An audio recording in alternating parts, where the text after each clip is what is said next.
Hey, everybody, just going to take a quick break from the show to get you styled up with Stitch Fix. Shopping's hard. It's hard. With Stitch Fix, you get a stylist, though, who understands your style, your size, your budget, and they do all the shopping for you. Wow. This is excellent. Shopping, I'm telling you, shopping and figure out your style, it's overwhelming. Let somebody help you when it comes to getting dressed. We don't know what we're doing, so we let Stitch Fix help us out. A Stitch Fix stylist there. They know what works on us. We get the prices that make us look really good, and it feels good. You get some confidence boost walking around knowing that you're looking decent here. Oh, yeah. Yeah, we just give the stylist our sizes, style, budget preferences. We order boxes when we want, how we want, no subscription or any of that required. And they send called Just For Me pieces as well. Like, maybe you'd like this, and it's awesome. Outfit recommendations, styling tips. You keep what you love, you send back the rest. It's super easy. Yep. You can do it, and we are doing it because it's excellent. Personal styling for everyone. Get started today at stitchfix.com/STM. That's stitchfix.com/STM. Now back to the show. Hey, everybody, just going to take a quick break from the show to tell you a little bit more about Rocket Money. It's the start of a new year. It's the perfect time to get organized, set your goals, prioritize what matters most. And for me, top priority is getting myself together here. Financial wellness, doing that, which that feels important, you know? Just feels like adult stuff that you have to do. And thanks to Rocket Money, my goals feel achievable now. They show me all my subscriptions in one place, help me easily cancel ones I forgot that I've been paying for, which happened to me. Absolutely happened to me. I had, for years, I was paying for something. I was like, what is going on here? Rocket Money found it and saved me lots of money since then, because it's been a while. So they did a great job here. Rocket Money is a personal finance app that helps find and cancel your unwanted subscriptions, monitors your spending, and helps lower your bills so you can grow your savings. Rocket Money has over 5 million users and has saved a total of $500 million in canceled subscriptions, saving members up to $740 a year when using all the app's premium features. Cancel your unwanted subscriptions and reach your financial goals faster with Rocket Money. Go to rocketmoney.com/smalltownmurder today. That's rocketmoney.com/smalltownmurder. rocketmoney.com/smalltownmurder. Now back to the show.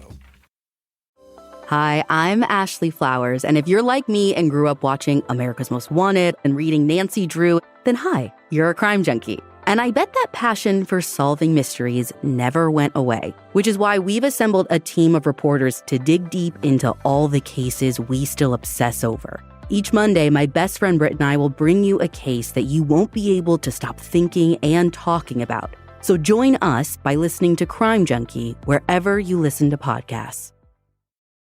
This week in Brandenburg, Kentucky, the strange and mysterious disappearance of a young woman, some local weirdos, and a bunch of liars make for a seriously twisted murder epic. Welcome to Small Town Murder.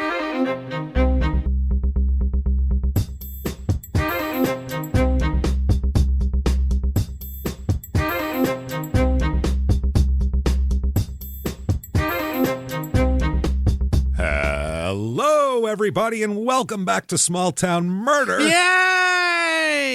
Oh, yay indeed, Jimmy. Yay indeed. My name is James Pietragallo. I'm here with my co-host. I'm Jimmie Whisman. Thank you, folks, so much for joining us today on another crazy edition of Small Town Murder. Jimmy, you're excited, I can tell, because you're on top of it today. I love it.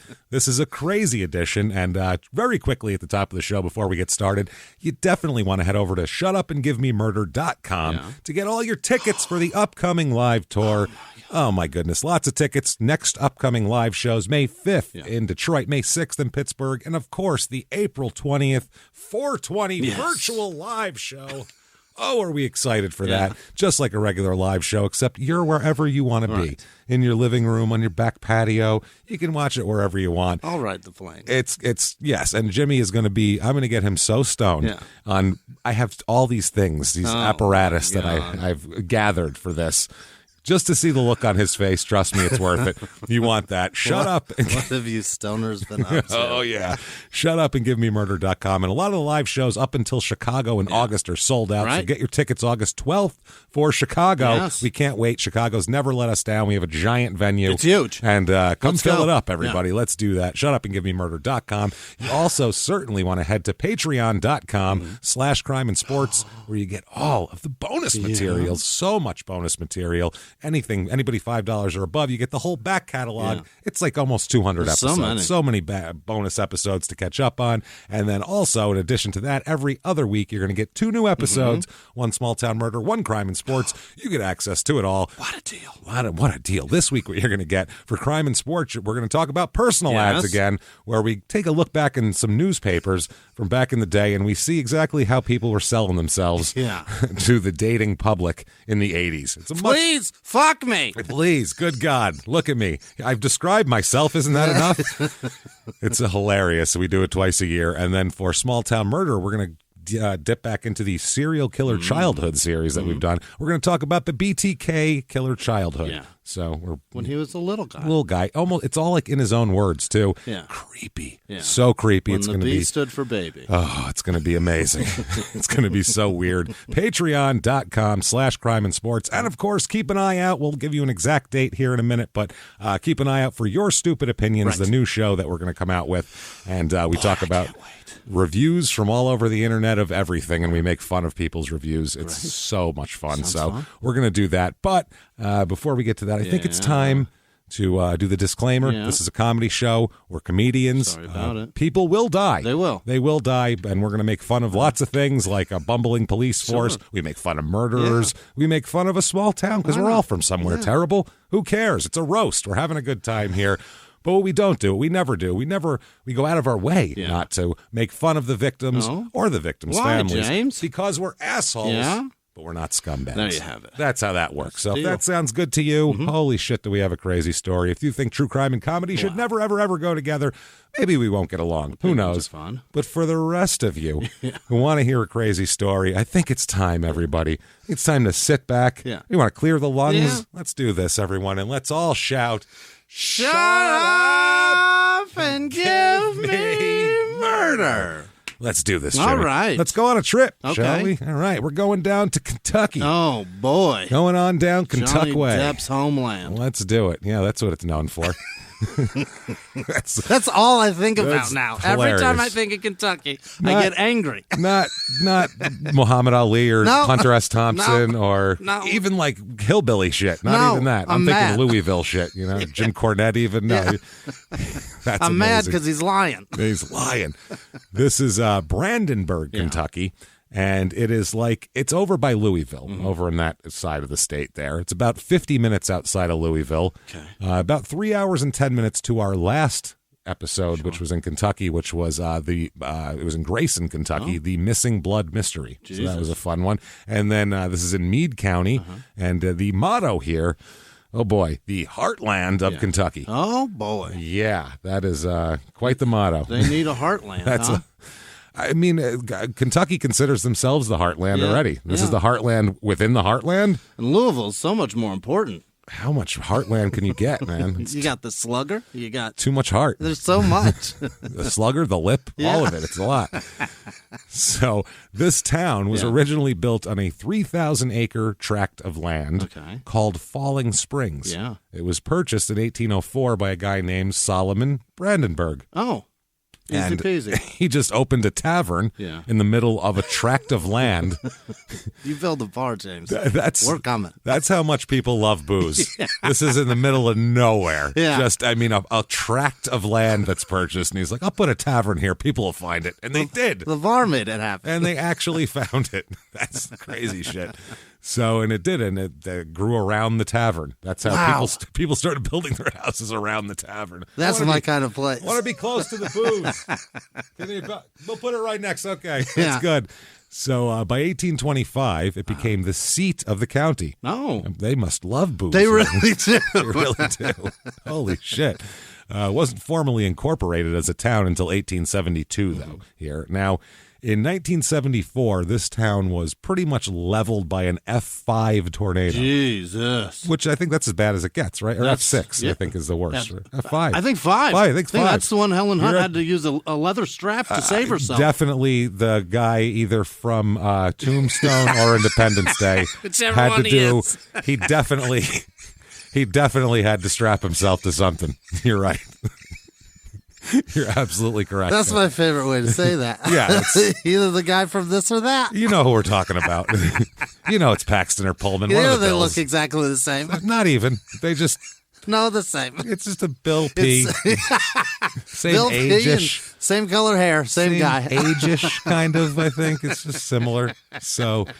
That's awesome. Christ. So the tornado touched down near Hardinsburg, and it moved northeast and grew into a half-mile wide wedge tornado. An F5. A wedge, too. Can you imagine how terrifying Holy. it is to see a half-mile wide tornado coming at you? I mean, I've heard of them up to 2 miles wide, but those are like fucking cylindrical columns. You don't even see anything but the tornado. This is coming at you like a butt plug. Yeah. It's coming. It's very. It's getting an entrance point. It's not good. So right up your ass. It hit right up your ass, and it did. It went right up Brandenburg's ass, head on, it said. Jesus. Hit it pow. The tornado killed 31 people and injured 270. All in the bar. And that's all it's there. And when you hear how few people there are in this town, they injured like 10% of the town, which is right? bonkers.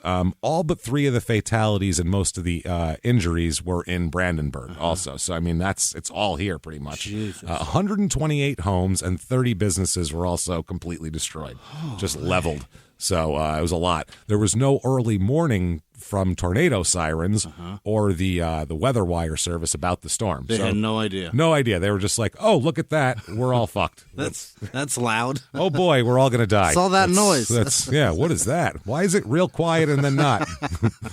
It's terrifying. So about a half hour after the storm, the same supercell spawned an F4 tornado. Oh, my God. What a nightmare that formed in the southwest part of Louisville in Jefferson County. Yeah. 3 people died in that storm, but it also left 207 people injured as well. So an F5, and they thought it was all over, and they're like, oh, no, here comes its buddy. Jesus. There's more. Wow. The Brandenburg tornado remains the only F5 tornado in Kentucky state history since official record keeping began in 1950. They wouldn't have known how to fucking measure it before that anyway, so it wouldn't have mattered. Although later that day, another F5 hit Cincinnati and crossed the Ohio River from Indiana into Kentucky and then went back into Ohio. But really didn't do anything to Kentucky, so they didn't count it. Yeah. Reviews of this town, other than I don't have a house anymore. It blew away in the 70s. If you hate your family, you can get rid of them here. It's a good place for it. Something will come through and take them away. Get your leather belt get your belts ready. Yeah. So 5 stars, first of all. Let's start out with the positive, all positive. Great community. Absolute best schools and teachers you could ever ask for. Ever. This is the best school system ever. Pretty peaceful and not a lot of crime. We'll be the judge of that. But maybe you're right. Say that. They always say it. I've not been to many places I would say I would rather raise kids in a family. Country life, not too far from the city life. Far enough, though, that we still have that small town feel without all the bull. You know, all that bull. Oh. Yeah. Without all the bull. Just being an adult. Just say bullshit. Yeah, I don't know if you can swear on Niche. Oh, got it. I think that might be you the could thing. use characters. We'll get the point. Fucking dollar sign. asterisk. Yeah. You know, we'll do that. My Kentucky home, Brandenburg. Come see for yourselves. All right. I think that was a commercial. They was actually writing. Or a song. Country life, not too far from city life. Far enough, though, that we still have that small town feel without all the bull. My Kentucky home, Brandenburg. Come see for yourselves. And then some music plays and Johnny show a Depp field. has to read it. Yeah. Show a couple of kids skipping through a field. Oh, it's obviously Johnny Depp reading it. But it's not going to be me. Who am I? So 4 stars here. Brandenburg has its pros and cons. Schools and teachers are some of the best in the state. Small, close-knit community. Historical locations. A small town not far from cities. Lack of entertainment is the biggest con. Used to have a skating rink, theater, and arcade. between the lack of business and teens always fighting, all got closed down. Yeah, those will happen. I mean, but I've never been to a place where teens gather where they don't fight each other. Eventually, there's going to be a fight. That's what teens are. Especially the arcade. Testosterone. Skating rink? I skated with your girl. You better fight me. Testosterone falling off. Arcades? Yeah, that's where it all happens. That's the fighting time. Yeah, that's kind of it's where the kids have their own autonomy, really, to run required. things. Yeah, it's a Lord of the Flies situation. Yeah, you bring a pocket full of quarters and your mitts. That's it, man. Your mitts. That's right. You have to go to Louisville or Elizabethtown for a variety of food choices and entertainment. Now, didn't the other person say there was food choices? Right. I don't know what's going on here. Brandenburg, a few restaurants and a few fast food joints. Residents tend to go somewhere else because more choices. Okay, we get it. There's not a lot of food there. Would you want to say it in another way now? Your options are small. We got Jesus. If the residents would support new business coming in and would frequent them, it would be possible to get new options, but most still don't. Bowling, Buttermilk Falls, and some good parks is really all there is to do. God, my fucking arteries choked saying that. Buttermilk Falls? What the fuck is that? I think it's probably like falls, like a water area. They call it buttermilk for some reason. Don't say that. It makes it sound thick and gross. Yeah, it sounds like the opposite of Candyland. Not somewhere you'd want to go in the heat. Middle of summer. Let's go to Buttermilk Falls. French biscuits and gravy. Yeah. Prince cholesterol. It's going to be all curdled if we go there now. I don't want to go there. I got a 12. I'm up at Jesus. Buttermilk Falls. Oh, sounds good. High cholesterol land. Jesus, man. Buttermilk Falls and some good parks. Even used to have a public pool. Okay. If you need car wash, laundromat, or bank, then right place. They have that stuff. stuff. Fascinating little sentence. Not a walker or biker friendly town. Okay. All in all, it's a pretty good little town. Yeah, most little towns aren't walker friendly because there's not a lot of sidewalks. Yeah. 4 stars here. I lived in Brandenburg for most of my life, and I would say it's your average small town within Kentucky that has its history with a river view and a good place to grow up as a kid. Most of my best memories are from this small town that gave me my best Beset's friends. I mean, I think they mean best, but Beset's friends, and rise me to the man I am today. Rise me. I don't know. I've never heard of that phrase before. Missed an A there. They got real stoned there. All my friends rise me up to the man I am today. All right, then. Beset's friends and rise me. Sounds good. 3 stars. Yeah. Overall, Brandenburg is fine. I'd just like to see more recreational activities and stuff for teenagers to do that isn't the library. Oh, I'm sorry. You've got to learn. So I think that's a teenager, I would assume. 2 stars here. The place just seemed like a very weird place to me. And I've been to a lot of places. This place just seemed like a very weird place to me, and I've been to a lot of places. They figured out a way to put the word place in there 3 times. That's awesome.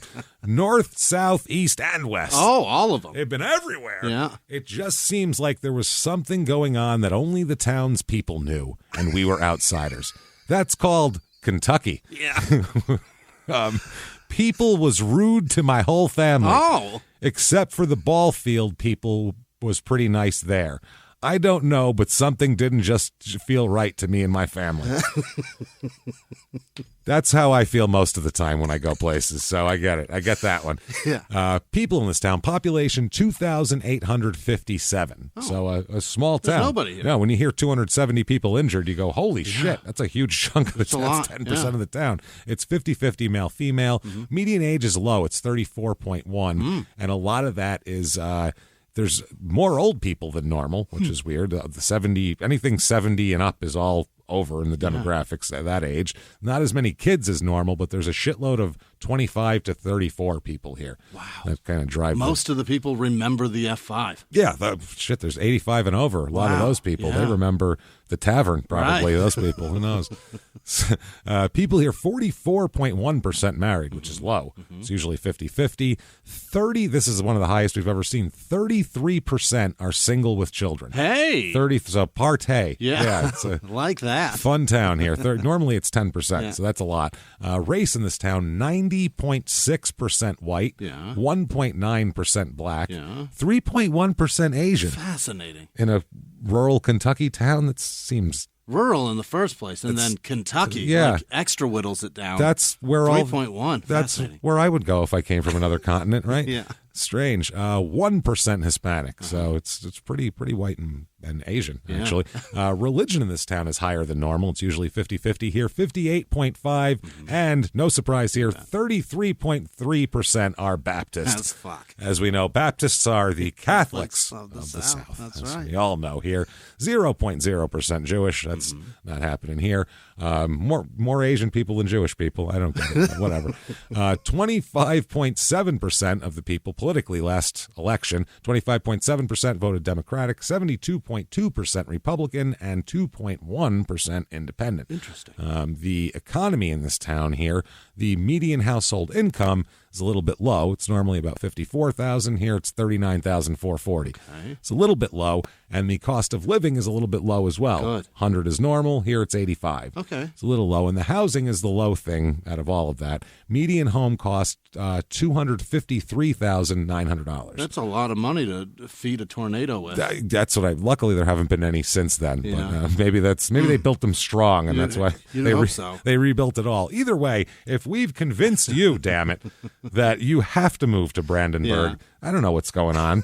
Where are you at? Maybe you want to go bowling. Maybe you're very interested in buttermilk. Either way, we have for you the Brandenburg, Kentucky Real Estate Report.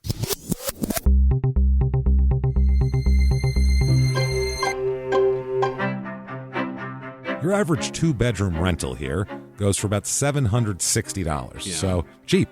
Yeah. It's $1,200 normally. I found here's a 3-bedroom, 3-bath, 2,052 square foot house. Good size house. On almost 4 acres. Hey! A lot of acreage here. The house it's like a raised ranch, but it's the shape of a long single-wide trailer. Oh, no. Like it's a house, but it's long. Very long, short, and... it's like a bowling alley. Kind of, yeah. Well, but maybe they're obsessed with bowling here. That's what it is. More bowling here. It's a very interesting house. It's very weird, but the price is not bad. $194,900 With 4 acres. With 4 acres and awesome. 2,000 square feet. That's not terrible. Here's a 3-bedroom, 3-bath. Again, T-ball for every B-hole here. 2,087 square feet. It is very blue. Like blue. Yeah. You would see this shit from a plane. Like, wow, look at that blue house down there. It was built in 2022. Oh. And the thing that in the baby's room, they have a big giant script, I don't know, big written thing that says Shelby Sue on it, which is good for Shelby. Little Shelby Sue lives in this house. In 2022, they painted their house blue? Blue, and named the baby Shelby Sue. They really like the ooh. They like the ooh down there. So this house, though, $345,000. But it's brand new. It's a brand new house. Absolutely brand new. Not on any acres, though. It's They're already selling? I think they just built it. It's probably a builder Shelby selling Sue it. outgrew Oh, no, it. Shelby Sue's living there. Yeah, So, she outgrew it. Jesus. We need a new house for Shelby Sue. Fast-growing baby. That's Shelby Sue. Now they grow different in Kentucky. 4-bedroom, 3-bath here, 3,480 square feet. This is on 29.4 acres. Oh. This is a lot. Holy. It's spread out. It's a boring house. It's not the most... But you got 30 acres, babe. Who 30 cares? acres. Yeah. And it also, there's a horse farm in there and all that kind of shit. There's a concrete room, which I don't know what you'd use that for. H.H. Holmes would have an idea. Waterproof room? I don't like that. John Wayne Gacy would probably like that. If you put a drain in the floor, you'd be like, this place is amazing. Waterproof rooms scare me. That's terrifying here, but it's an interesting house. $865,000 for that. On that many acres, it seems like not bad. a good deal. Things to do here. Okay, the Battletown Witch Festival. Okay. Battletown Witch. Okay, Witch so you've Festival. Is it like Civil War stuff? No, witch. Like a witch, like witches. Right, but what's the Battletown part? I guess Are we battling the witches? I think that's what it is. I think it's a battle to the death with the witches. It says it's a family-friendly event that will celebrate the complicated and tragic life of Leah Smock. Oh. Speakers will include her descendants, historians, and a writer of Weird Mead County. The day will also celebrate the spooky season with haunted happenings, trick-or-treats, great food, and children's activities. Okay. Leah Smock, apparently, or Lee Smock, however it's said here, she was the daughter of a powerful Kentucky witch, allegedly. Yeah. Accounts of people who encountered her said she was an intelligent woman and all of that. It had been suggested that she had powerful intuition and possibly second sight. She's a witch. Of course. So through... whatever. She was attributed with healing properties either from herbal remedies she put together or her own powers. Yeah. She's also a seer. Okay. She predicted the deaths of critically ill people, which I could probably do. Yeah.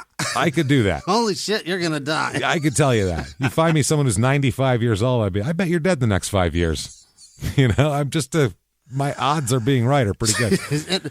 Very ill people, she said they're going to die. And then they died? She saw an F5 tornado coming and she said, people are going to die. People are going to die. And they went, it's a witch. She's a seer. She sees it. At 22, she was killed when a posse of locals, fearful of her power, visited her father's farm while she was alone.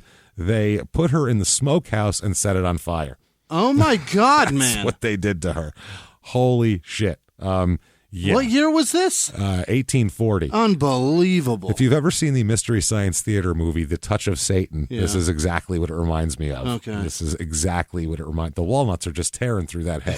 It's just, it's a very deep cut. So, Are they throwing them at her? I don't know what they're doing. No. I mean, they were tearing through her head. What is the walnut? No. Well, it's a Mystery Science Theater reference. Okay. They had she said they lived on a walnut farm, and then they cut to her dad stacking hay. Oh. So the comment from Mike Nelson was, the walnuts are just tearing through that hay. They need all this hay for these walnuts. It's a very bad 70s movie. It's funny. Got it. All right. Yeah. Also, the Meade County Fair. Oh, yeah. Get on in there. There's a baking contest, a beef cook-off. Love that. A garden tractor pull. A garden tractor. It's a small tractor, okay. Maybe. I have little no guys. Idea. I don't know. What are you pulling? What you pulling there, little guy? A horse show, a gospel singing day.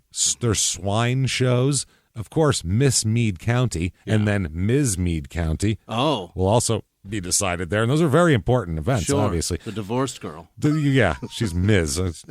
I think that's just not a teenager, right. probably, I would hope anyway. There's a youth talent contest, and then an $8,000 cash drawing. Oh. Just a raffle? I don't know. $8,000. How that goes. It's a round number. Tuesday, there's a special needs day from 10 to 1. Just that? That's it, when no one else is around. Come on in, wheel around, and get the fuck out of here.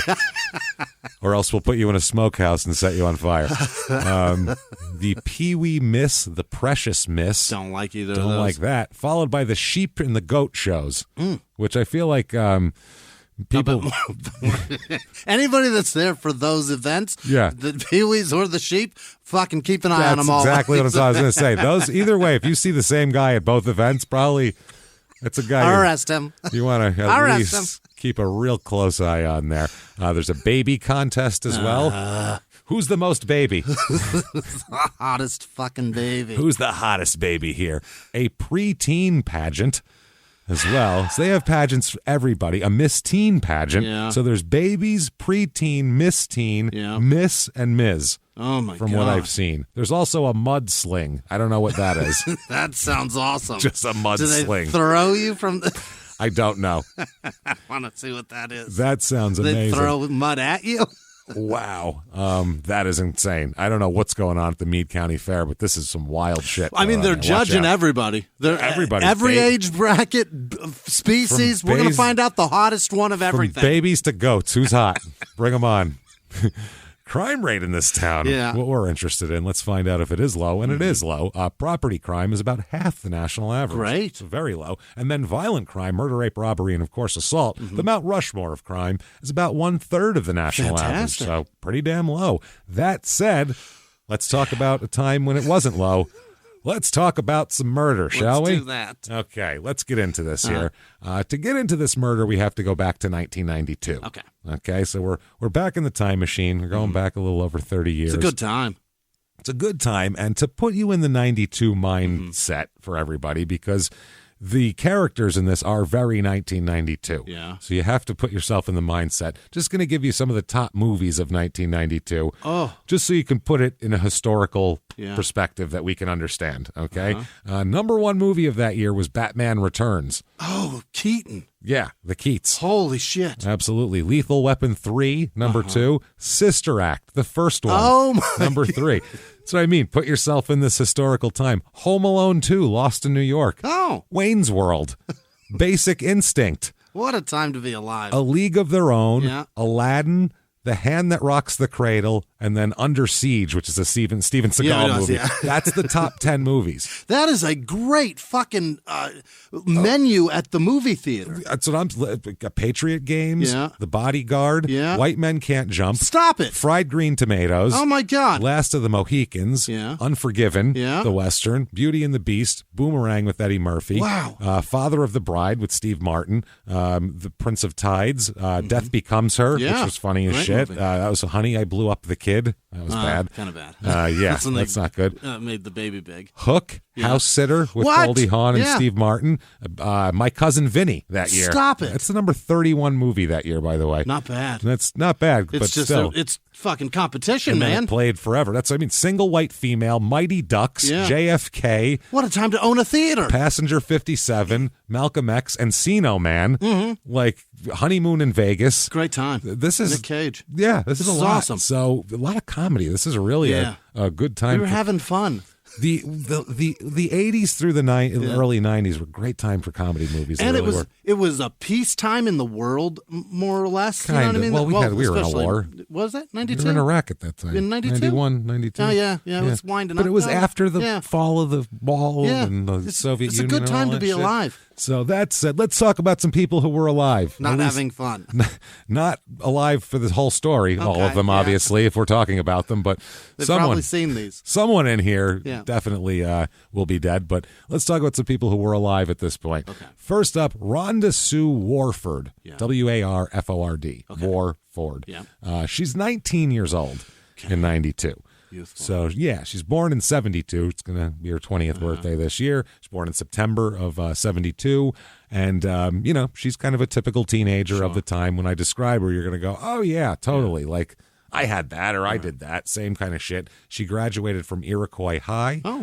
Lives with her parents, Mary and James. She lives in Louisville. Okay.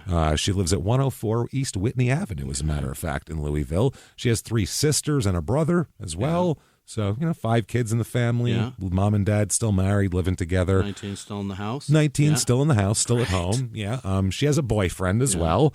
And he's an interesting fellow, as you might imagine. Tell me more. His name is Gar. Oh, my God. Garr. That's his real name. Gar Keith Hardin Jr. It's not Garrett. It's Gar. No, it's Gar. That's his full name. Gar Keith Hardin Jr. Okay. He's 22. Yeah. He goes by Keith because Gar Who does the other? Yeah, Gar is kind of a crazy name. That's what I mean.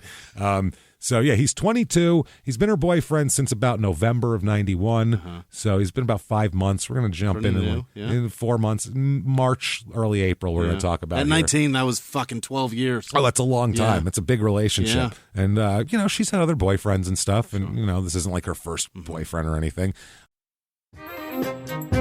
Hey everybody, just going to take a quick break from the show to tell you about the safest sponsor ever, Simply Safe. Absolutely, these people will keep you safe. It's amazing. You know that every 26 seconds a burglary takes place in the United States, according to the FBI. That means that by the time this podcast is over, dozens and dozens of homes will have been targeted, ransacked. God knows what happens here. So protect your home before it's too late with Simply Safe proactive security system. Simply Safe helps stop threats before they even have a chance to break in. Named Best Home Security System by U.S. News and World Report 5 years in a row. And by us for about the last 8 years as well. If you trust us, believe me, you want Simply Safe. So visit simplysafe.com/small to claim 50% off a new system with professional monitoring plan and your first month free. That's simplysafe.com/small. There's no safe like Simply Safe. Now back to the show. Hey everybody, just going to take a quick break from the show to tell you a little bit about Sono Bello. The most known secret with celebrities and influencers and all these famous people is so many of them have had lipo. They've had lipo, whether it's a little touch-up here or a total makeover. Yeah. Nobody has a perfect body. That's the thing. No. They may look like it on TV, but there's things that help that. Absolutely. Lipo now has changed, and Sono Bello's been at the forefront with using LAL technology and getting those beautiful and natural outcomes for each person. Looking real natural. Our friends at Sono Bello are offering their best deal. You're now included in their winter savings event, but appointments are limited, so please get on this. Sono Bello doctors are masters in micro laser fat removal, a brilliant technique that removes stubborn fat permanently wherever your problem areas are. Tummy, love handles, thighs, arms, it's gone in one comfortable visit. Eating healthy and workouts are great. Keep doing that, but if you want to lose that stubborn fat in one visit, check out Sono Bello. Save big during their winter savings event. Schedule your free consultation now at sonobello.com/smalltownmurder. That's sonobello.com/smalltownmurder. Now back to the show. Now, he's kind of a 1992 dirtbag is the best way to describe him. He's like Joe Dirt. Yeah. He's just like this guy. He's into metal music and big like Metallica fan. Yeah, he likes like Snakes and just likes to drink beer and listen to Slayer and loves Satan. Really? Love Satan. Oh my God. Super into satanic shit, but he's like Mr. From what he says and what other people says, he's like Mr. Modern Satanism, where he's not like I want to sacrifice things. He's like the no blood sacrifice, the humanist type of. What are you sacrificing with no blood? It's the new Satan. Yeah. So it's not sacrificing anything. He's saying he's not sacrificing anything. So now let's go to April 1st, 1992. Mm-hmm. Okay, April 1st. It's 7:30 p.m. Mm-hmm. We're going to talk to Rhonda here, or not talk to her, but talk about Rhonda. Yeah. Now Rhonda, it's about 7:30, like we said. She's 19. She goes walks down the street to the Kroger grocery store. Okay. Near her Louisville home. Yeah. So can't be more innocent than that. Sure. She gets there. She does some shopping. I guess picks up a couple things. Yeah. Walks home. Gets home about 7:30. And she tells her mother that there was this guy, a strange man, harassing her. Oh. And said that he was following her. She called him old and dirty looking. Oh. Sorry. Yeah, it's this old, dirty-looking man. It wasn't either of us. Yeah. Followed her, shouting that he wanted to marry her and have children with her. Okay. Come back. I want to put one in your belly. Come back. I got good swimmers. That's attractive to a young lady at the Kroger. I want to marry you and give you my children. And have your children is the flattery. Yeah, I want to have children with you. I want to put children in you is a threat. That sounds especially if it's from a stranger who's described as a, quote, dirty-looking old man who's following you through a grocery store parking lot. I feel like at that point it's a little creepy. Yeah. So she stays home for a few hours. She's hanging out. About midnight, she grabs her mother's house keys and says she's going down the street for a little bit. Okay. Now, the relatives think, because there's a store that's open late within walking distance. Like a corner store? I think a corner store. Yeah. So they figure she's just going to the nearby store, which she did all the time late at night. Needs a stick of gum. Yeah. Stick of gum, I'm going to go down and get some ho-hos, whatever her hankering is. Boy, do I crave a gas station meal sometimes. Sometimes I just need a gas station pulled pork sandwich, I feel like. And I was on a bag of Doritos and a Butterfinger, and I'm going to go get it. Actually, the best pulled pork sandwich I've ever had was in a shitty-looking gas station / bait shop in North Carolina. Bait shop does it, yeah. Literally driving through, and it kept saying "best dang BBQ" in North Carolina, for miles. There was these finally gave in. These shitty. They weren't big billboards. They were like handmade signs, and we were like, I mean, they keep saying it's the best dang that there is. So I'm going to stop. And man, was it. It was the best dang barbecue in North Carolina. I got to say, they were not bullshitting. So I bet it still exists. I'm sure it does. If you're ever in rural North Carolina and you see signs for the best dang barbecue, don't believe them. Stop and get some. It makes sense to have something specialty there because what's the fucking profit margin on worms? I mean, worms are free. Are they really at a bait shop? No. To get them, right? You go out and harvest them. You don't have to pay for them. Yeah, you're just picking worms. You're picking worms up. They're free worms. So I guess it's all profit at that point. You probably have a worm guy though. He seems like the guy who'd be in the Kroger parking lot. Yeah. He's old and dirty and smelled like worm and earth. I didn't like it. I got a worm guy. Call the worm guy. We're running low. But there can't be much of a profit margin on that. You got to have something extra. And that, for me, if I'm a great barbecuer, That was good. I'm doing it. It was fucking good. Genius. Potato salad, too. Oh, fuck, there's sides? It was sides. You didn't say anything about sides. You just said sandwich. I had slaw and potato salad. Shit, damn. Baby. I'm in. It was top tier, I tell you. It was either... How far from Raleigh is it? I don't remember. It was distance, coming from South Carolina? We were driving from Baltimore west. Okay. So it's probably, but it was not on the 40. It was like off of some other road. I don't know where the hell it was, honestly. It was 10 years ago, but look it up on Google Maps. Yeah. Just look up Best Dang Barbecue in North Carolina, Eastern North Carolina. I'm sure it'll come up. So they expect her back quickly because she doesn't even take her purse, Rhonda, when she goes to the store. Right. She just takes her mom's keys, like, so I can get back in the house. Sure. Doesn't take her purse, doesn't take her ID with her. Nothing. So just some cash. Just going down the road for a second, obviously. So she doesn't come back. Half hour goes by, 45 minutes goes by, hour goes by. Yeah. Where is she? She usually comes back in 15 minutes when she goes to the store. She's eating a lot of barbecue today. Yeah, she must have really found it. So they're starting to get worried, the family. I mean, she's 19, she's an adult, but an hour, that's a long time. She never does that, though. They say she always, she's real responsible with her parents as far as calling them. She'll always say, hey, I'm here now. Sometimes she'll just disappear, but she'll call them and be like, hey, I'm over here. So they know, and then it's fine.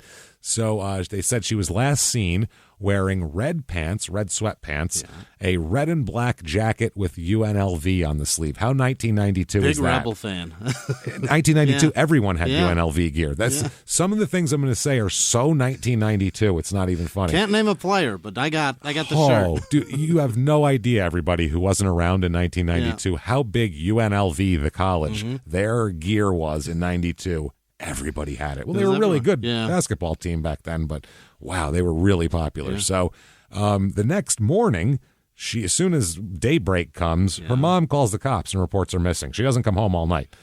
Yeah, I'd call too. Her mom sat up all night waiting for her. She never came home. As soon as the sun came up, she said, I'm calling the cops. This is ridiculous, obviously.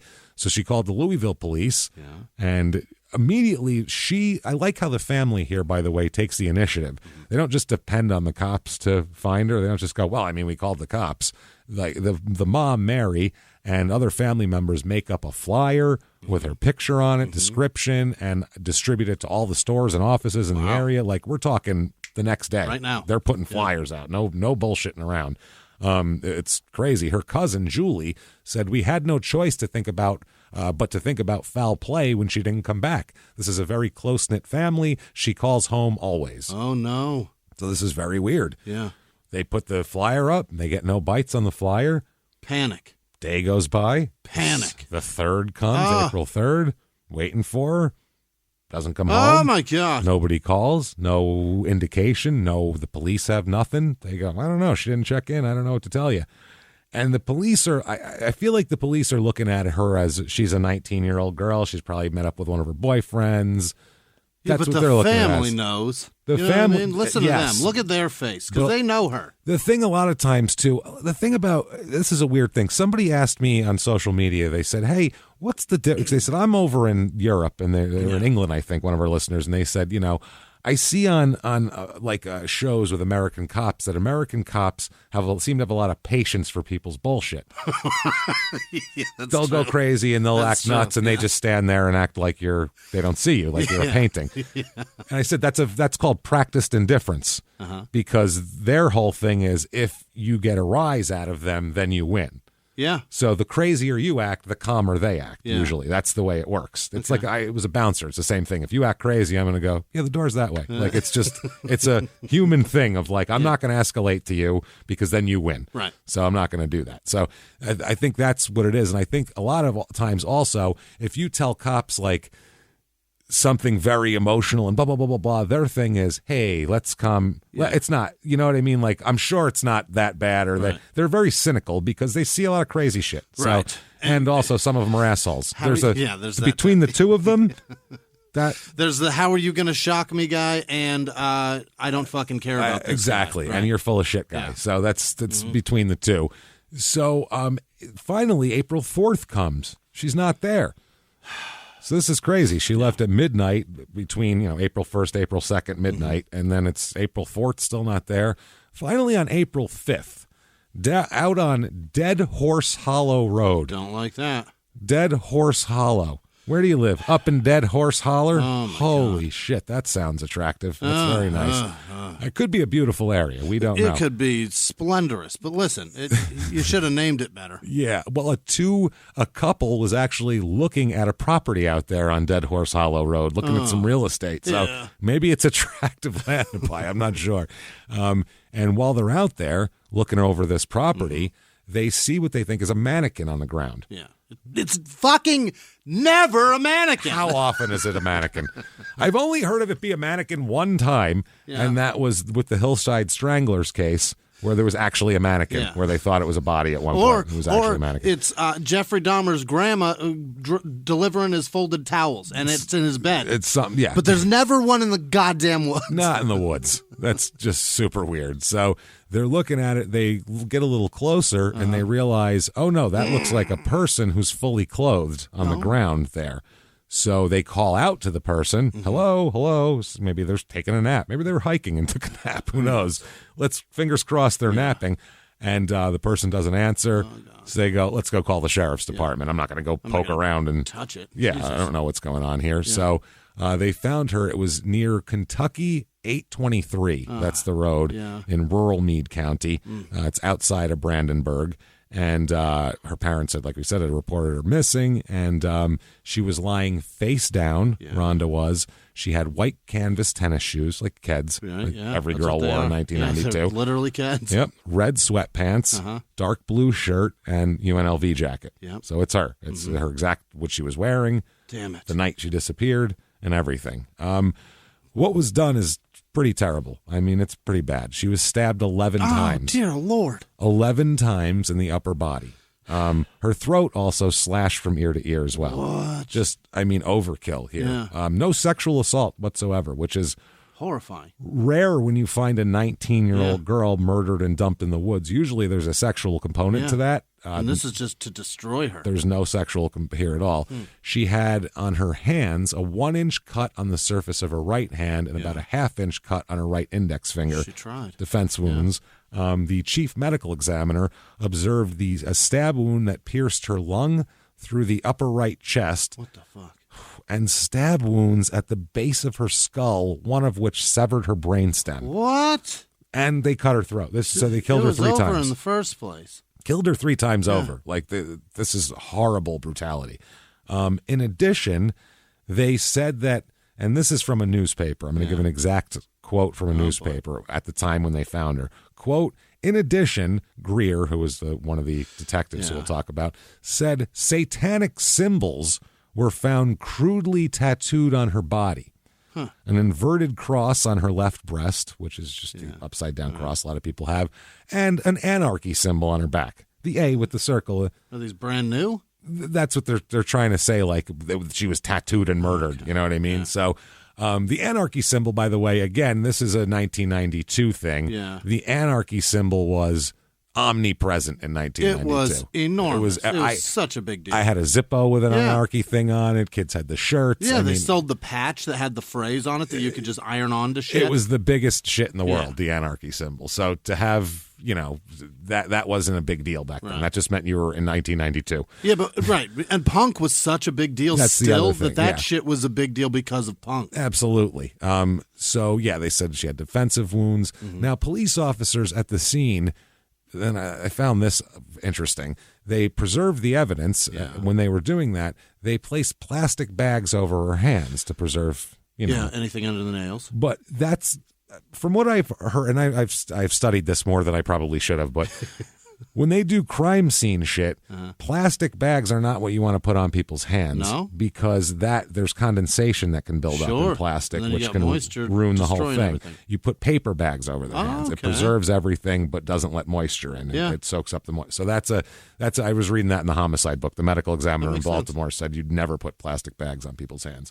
So that's one thing that I didn't like right away. And they also said that there was a close-range violent struggle as well. They said there was definitely a struggle involved, and they said that they recover 3 hairs. Oh. 3 hairs from her hand. Hey. She was gripping 3 hairs in her hand. So she was fighting and grabbed for some hair here. So they have 3 hairs they got there, which they're looking at that as basically their only Only lead, really. Only lead at this point. It was in her right hand, and they did fingernail scrapings because I'm sure she was scratching. If she was pulling hair, she was scratching. Now, they talk to her parents, and they say, does she have any enemies? Anybody been threatening her? Anybody scary? Let me tell you about this old dirty man. There's an old dirty man. Well, her mom doesn't even think of the old dirty man because that happened 5 hours earlier at Kroger. So her mom says, well, she's got a boyfriend. Yeah. And they go, we'd love to hear about that because their first thing is any boyfriends, ex-boyfriends. Yeah. Right away. Is she married? She's got a boyfriend, and they're like, and by the way, he is super into Satan. Oh, that's good news. So the cops were immediate in 1992. They were like, we'd love to have a chit chat with him. We'll just string him up now. I mean, that would be good, right? I mean, Jesus, West Memphis is happening next year or so. So we have to make ourselves the worst police force in town. So they definitely like to sit him down, and so the mother, Mary, says that, yes, she's been dating this guy, Gar Keith Harden, and that he's friends with this other guy, Jeff Clark, and that all three, Clark, Harden, and Rhonda, have all been dabbling in satanic practices, she says. Okay? So they go talk to Gar. Yeah. They go, hey, Gar, the night of the 1st, where you at? What's up with that, Keith? Yeah. And so he says, well, I was doing what everybody does. Mm-hmm. I'm sure half the town was doing this. I was hanging out at my friend Jeff Clark's trailer, drinking beer and looking for one of his escaped pet snakes. Awesome. So is that the most 1992 hillbilly Joe Dirt shit you've ever heard in your life? Well, he was just hanging around his trailer, just drinking beer, looking for a snake that got out, and just cleaning up the trailer, trying to find him. I'm sure it was a harmless snake, right? No, it's venomous as hell. That's why we need to find it. It's a python. I mean, he was a big Jake the Snake fan, and it's a goddamn pit viper. It's 12 feet long. I mean, he gets a hold of you, you're in deep shit. So we should find him pretty quick, I'm sure. It's one of those. It's either so big that it will eat a toddler, or it's just a tiny snake, but it's as poisonous as it gets. It'll kill you if it looks at you. One of the two. It can spit venom at you. So he says he did that. He stopped at a gas station for cigarettes that night. He knows that. Then he headed home. Sure. That's all he did. Okay. They said, well, when's the last time you saw Rhonda? And he said March 27th/28th, the night of the 27th, morning of the 28th, because I spent the night at her house. Yeah. So that's the last time I saw her. They said, well, when's the last time she was in your car? And he said, well, a couple months ago. Oh? She hasn't been in the car in a while.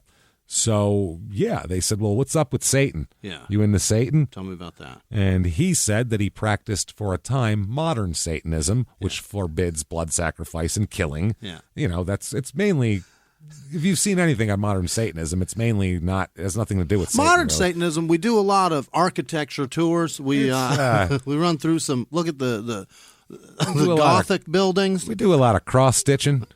I like to cross-stitch Satan's face. No, if you've seen, I've seen documentaries, it's not like it. Well, it's not the same thing that people think of Satanism. Right. So, I mean, it's still weird, I guess, if you're like a mainstream person. It's definitely weird. So now they said, well, what's up? Did you know she had tattoos? And he said, yeah, he tattooed the cross on her chest. Okay. From her request. She said she wanted me to tattoo this cross on her chest, so I did. It's a little thing. Okay. And but that was a while ago. It was a couple months ago. And they said, okay, well, you were with your snake friend that night. We'd like to chit-chat with him. Mm-hmm. So they go talk to Jeffrey Dwayne Clark. Of course it's Dwayne. Dwayne here. Jeff, as he goes by. He's 21. Mm-hmm. He says he doesn't know shit about Satanism, doesn't practice it, isn't into it. Just love snakes. I like snakes and trailers and beer. That's it. That's all I'm into, man. I don't know nothing about Satan. That's my trifecta. That's right. I mean, he put Satan in there. That's fine. That's all right if you want to do that, but not my thing particularly. Yeah. He says, not into Satan. He said, well, I'm best friends with Keith. He's into Satan, but I'm not. They collected, according to this newspaper article, they collected snakes, knives, and guns together. Collected snakes. I don't think collecting is the right word for snakes, probably. That is trapping. That's very weird.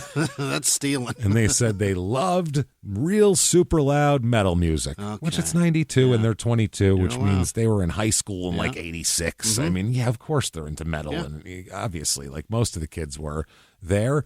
They said that looking around, talking to them, that Harden, their Gar, Keith, has had a fascination with Satanism and has read tons of books on it as well. So they're also aware, the investigators, by looking at his record, that Clark Jeff Clark, the friend, has a little bit of a violent past as well. Snake guy. Snake guy has a violent past. Shocking. Shocking, the guy who lives in a trailer with a snake as a criminal past at all. Last year, he allegedly put a loaded gun in his girlfriend's mouth and cocked the fucking hammer. That's assault. After they argued. Good God, Jeff. So that was processing through the courts at this point. So they're like, so you don't really have an aversion to violence toward women here. So let's talk about that kind of thing. Now Jeff had socialized, gone out with Rhonda's sister Michelle at one time as well. So they all know each other. Okay. Everybody knows each other in this little area here. So they interview these kids multiple times, these guys, kids 22, 21, and they deny any involvement in the murder. Right. They said, we were together in Louisville looking for a snake, and then we stopped at a gas station. Still haven't found it. You guys want to lend a hand? Yeah, don't. Can you bring a dog? Can you please? Something? Maybe he can find it. But they said never saw her that night, don't know shit. Jeff Clark says, I don't own any knives, and I've never been involved in Satanism, so I'm out. Hardin says initially denies owning a knife, but then admits that he does own a knife. Of course he does. He owns knives and is involved in Satanism. Now, enter a certain guy, and this guy, oh man, is there going to be a whole lot about him later. A guy named Detective Mark Handy, okay? Yeah. Yes, Mark Handy here. So he gets reassigned to head this investigation. He has an ability, a reputation, he's the guy that can close even the toughest murder cases. Okay. He's the guy that's real handy. He's handy with a murder case. He's handy with an interrogation. All right. And there's guys like that in certain homicide units that they're the good interrogation guy. But he's their hammer. He's going to go in and close this bad boy out. Okay. They're always the guy until they're not. That's the thing, until they fuck everything up. Then you question every fucking thing they've done. Wow, this guy's a trip. Oh, boy. I'll tell you about Handy later. So he tries to get them to confess. He gives them both polygraphs, which they intentionally or voluntarily take. He tells them they failed. Yeah, of course he did. And said, you failed the polygraph. Yeah. You're into Satan, knives, tattooed her. Yeah. I mean, the jury's ready to. We're going to convict tomorrow. The jury's out now. Like, it's guilty tomorrow. So he's, trying to pressure them, and they wouldn't confess. They said no. Handy will say later on, by the way, none of this is on tape. They didn't record any of this shit. What'd they do? Just had a stenographer? Well, no. It's just on the detective's word. Oh, on his notes. It's all up here. It's all up here. like a real good waiter. Yep. That scares me every time. I've been a waiter. You don't remember it all. Please. I saw you smoking a joint outside 8 minutes ago. You're going to tell me you remember 7 people's drink waters? No. Somebody's just getting water when you come back and go, what were you having? Write it down. Please. It's nothing against you. Yeah. You can do it. So I've been there. You can write. So they tell him, they do all this shit. Now, Handy will say later on that Hardin admitted to the fact that he'd participated in animal sacrifice for a long time, and that he has definitely, quote, wanted to, quote, do a human being. Hey, boy. Now, like I said, this isn't recorded at all. There's no video, audio, nothing. This is just notes of the detective there. Okay. So now, through all this, they are cooperating fully with the investigation, these boys. They don't come up with an alibi, though, for a while. That's not good. Other than snakes at home, which if that's your alibi, that's your alibi. Ask the snake. He was hiding. We played hide and sneak. Come over and search, because if you can find that snake, he'll tell you everything. Number one, plus I'll call it a win, because then I got a snake back. So it works. Now, they cooperate. They each did multiple interviews. They gave voluntary saliva, blood, hair, and pubic hair samples. Okay. So, I mean, that's all very good here. They took polygraphs, like we said, denied any involvement during the polygraphs. And a lot of times, too, for this type of thing, if you think you have the guy, especially in 92, the polygraph is just to be able to say you failed the polygraph to see how they react to that. So the sheriffs, they're trying to get Hardin especially, but Clark too, to confess. At one point during the interrogation, in the presence of other sheriff's office officers, including deputies Embry and Wise, Sheriff Greer placed a pistol on the table, on the interrogation table, between himself and Hardin. Now, number one, it depends on the department, but a lot of departments, you leave your gun in your desk drawer when you go in an interrogation room because you don't go in a tiny room with a criminal with a gun in there. Or with a guy doesn't make sense. You think murdered a girl. You don't bring a gun in there. He might be so desperate to get out of here. Not to mention, for interrogation purposes, most of the time, that's not what you want. Yeah. You want to look as less, depending on the person, you want to look the least amount of authoritative as possible. You want to not have your badge show, and if you're a detective, kind of bring in some McDonald's if you got it. That's what I mean. Make them comfortable. Hey, we're buddies here. I'm not some official person. I'm your pal. But this is a different thing. They're trying to be like, we're official. You're fucked, and you should be scared, teenage idiots, even though they're adults. So they did everything they could do to get them to confess. They put the pistol on the table and said, quote, bad things can happen to people who don't cooperate. Oh, my God. Bad things can happen to people who don't cooperate. Did you just threaten to murder me? There's a pistol pointed at me on the table. That doesn't seem right. Hardin continued to not confess. He maintained his innocence there. And now sheriff repeated the same thing with Clark as well. Gun on the table. Bad things happen to people who don't cooperate. Also, they told Clark that Hardin was cooperating with the police and implicating Clark in the murder, and they told Hardin that Clark was doing the same thing. Oh, God. These are all typical strategies that usually they do with like drug murders on the street, drug murders type of deal is how they deal with this. So they told Clark that it would be better for him if he gave a specific statement inculpating Hardin. They said, listen, we know you're not the driving force behind this. He's the one going out with her. He's the one into Satan, and he's the weirdo. If he dragged you along on this, just tell us. Forced you to participate. The two of us will lock him up. We can protect you. Yeah, let's do this. Then that's when he placed the pistol on there and said, you might want to reconsider that, or bad things can happen. Jesus Christ, man. Because Clark said no. This is Greer that did this, or is this is Sheriff Greer that put the gun on the table. So they search. They got to search these kids' houses. All right. So pursuant to the search warrant, knives were found in Clark's residence, and numerous occult items and knives were found in Hardin's residence, including the Satanic Bible, the Crystal Oracle. Who is that? I don't know. And other, beats me, and other books that are Satan related. A skull and crossbones flag. Oh. Not that. There's one in my fucking garage. There's giant billboards of it all over fucking Las Vegas. What are you talking about? That's the Raiders. Yeah. That's like skull and crossbones. Every dick with a pool has that around their pool like they're a pirate. Or like the rat bones wheels, the Powell wheels had I know very tons common. Of kids that wore the bones. Yeah, it's 92. Everything is a fucking skull and crossbones. There's one right there. They're right on your yes, it's right on the studio wall. My God.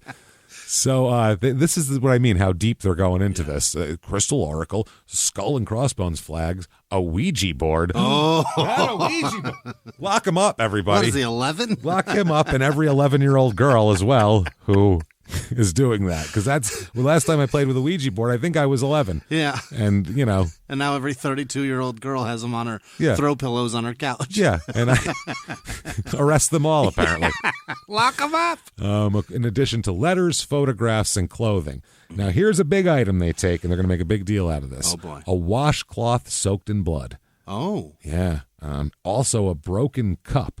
It's like a wine mug. Goblet, yeah. Well, police say it's not a cup. No. It's a chalice. Oh, yeah. Big difference between a cup and a chalice. A chalice is for satanic shit. Right. A cup is just for drinking. So they get this chalice, and they say this broken chalice tested positive for blood. Oh. And they're saying it's animal blood, and this chalice is what Hardin and Clark used to drink the animal blood. After their animal sacrifices. They're like, oh, it's totally animal blood, probably. They don't test to see which it is, but they say it's animal blood, and they drink from the chalice, and obviously they're Satanists, and washcloth soaked in blood. That's probably from the murder scene. I'm sure it's all... Gotta clean up. Yeah, obviously. No satanic materials were seized from Clark's house at all, just like he said. He's not into it at all. But they've said more than a dozen knives and machetes were at the two men's homes. Wow. which I have about That's your 15 living machetes in my house. I was going to say, you can't go in a room in my house that doesn't have a terrifying weapon where you're like, oh my giant God. knife somewhere. Yeah, wow. Has angles and edges on it for what I don't know. But they're scary. Yeah, they are. And if you barely drop it, it'll take a tree limb down. They're sharp as shit, too. Yeah. So arrest me, too, I guess. Yeah. So they found that. None of the knives, by the way, were determined to be linked to the murder.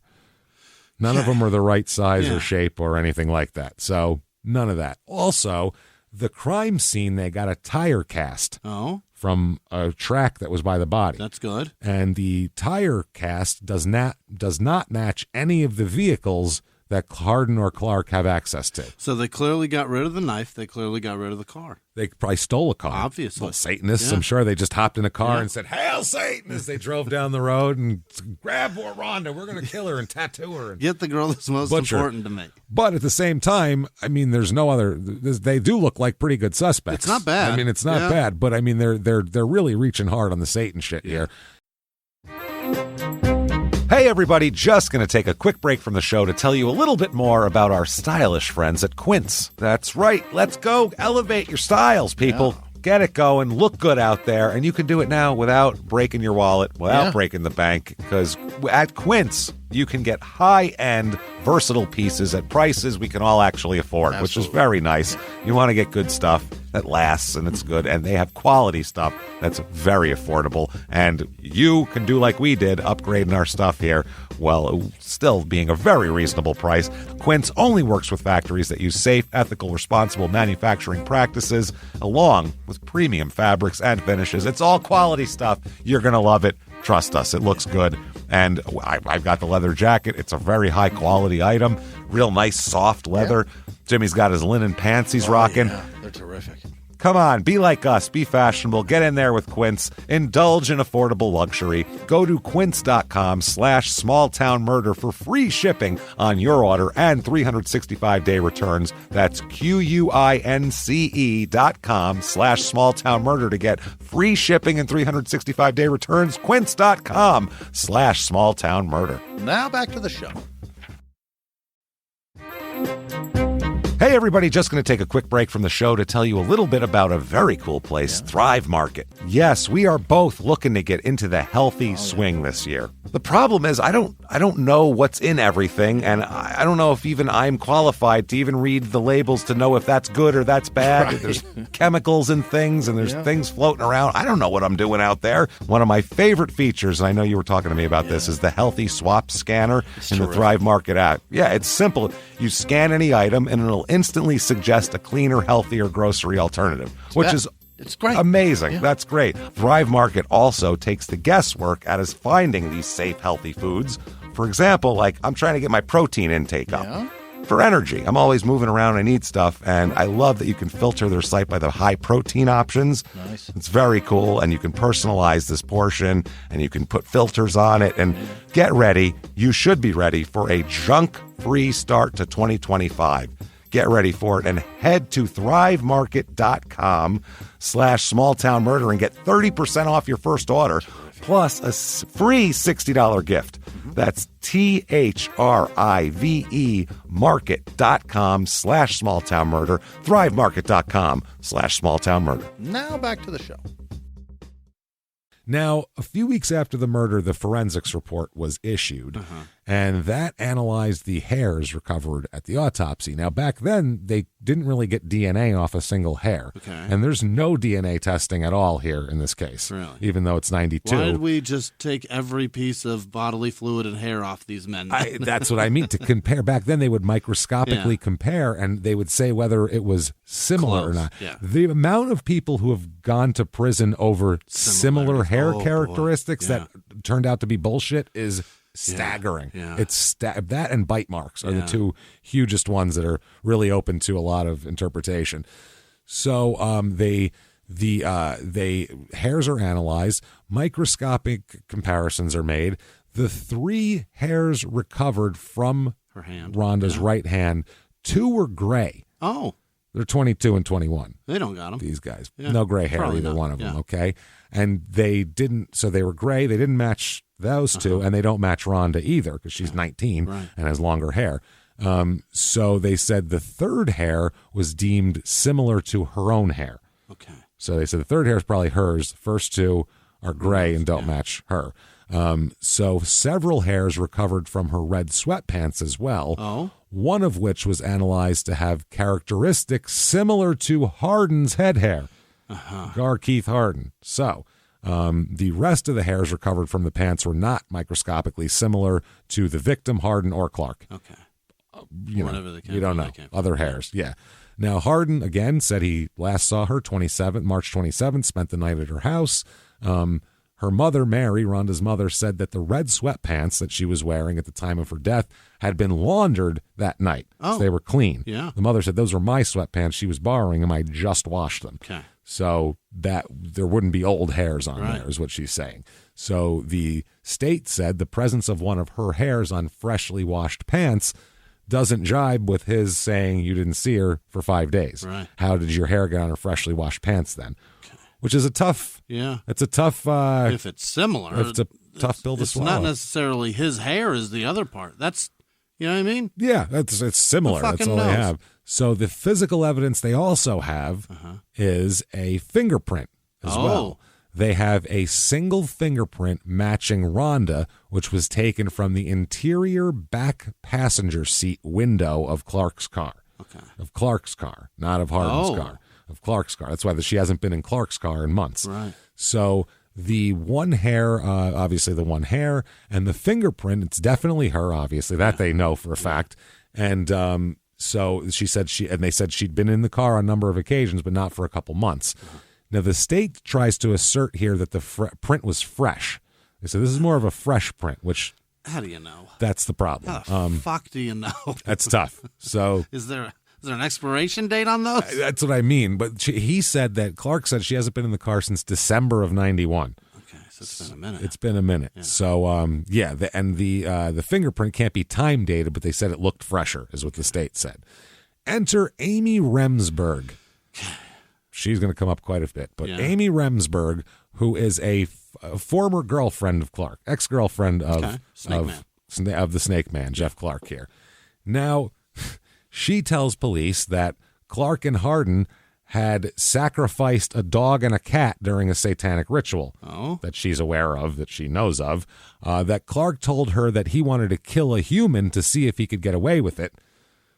And that Hardin said he wants to do a human. He's tired of all this animal sacrifice. Okay. And that Clark had told her that he knew the best way to kill somebody with a knife and had demonstrated on the back of her neck where to do it. Okay. That would cut your brainstem. Right.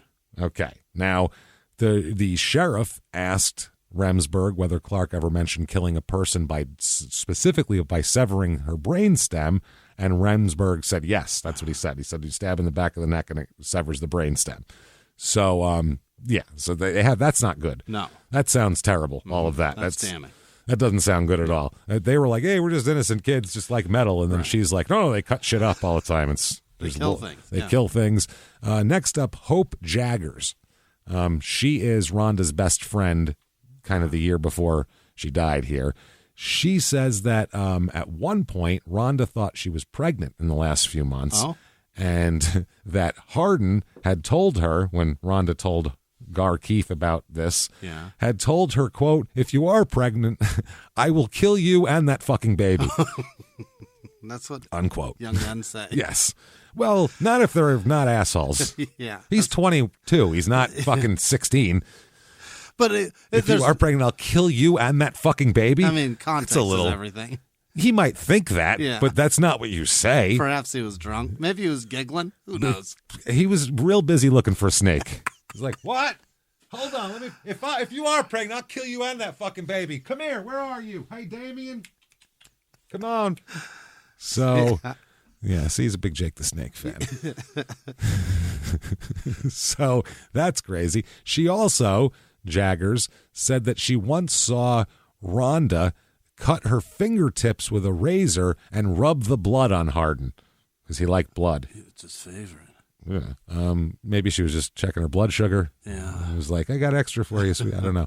However, when she was asked whether either Hardin or Clark was involved in Satanism, she said she had never seen them involved in any way. She was her friend, not their friend. So, that was just what she got from Rhonda. So she, and we'll talk about that. She also said that she and Warford had a couple of times met a man at the grocery store parking lot, in the Kroger parking lot, named James, that they had gone and partied with him a few times. Okay. So it's not a good decision, by the way. If you're a young ladies, probably don't pick underage, some dude out in a grocery store parking lot and just go to his house. That's probably allow scary. him to buy it and then fucking take off. Then go. Yeah. So another guy comes in here. Now, this is Sean Lee Mattingly, like Don Mattingly. Yeah. This is a coworker of Jeff Clark. He says that Clark almost always carried a pocket knife with him for use at work, which I've worked in a warehouse. You always have 3 box cutters on you. Yeah.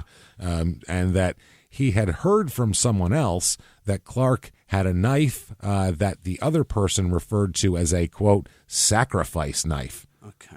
I don't know what that means. Very holy knife. But he's got a sacrifice knife, apparently. Yeah. Mattingly also said Clark had talked about a sacrifice of an animal in the front of a church. Okay. And he talked about how they sacrificed an animal out in front of a church. Oh, they did the sacrifice at the church? At the church, yeah. The conversation wasn't there. No. The event was there. The event was there. We sacrificed. They talked at work about sacrificing animals at church. Oh, okay. That's a big fuck you to God, isn't it? That's a little weird here. Now, there's another thing here. Now, they're going to arrest these two, but they're going to wait a second to charge them, but they're going to go ahead and bring them in and arrest them, okay? So right away, they're put in a cell. There's a cellmate named Clifford Capps. Yeah. He shared a cell with Clark.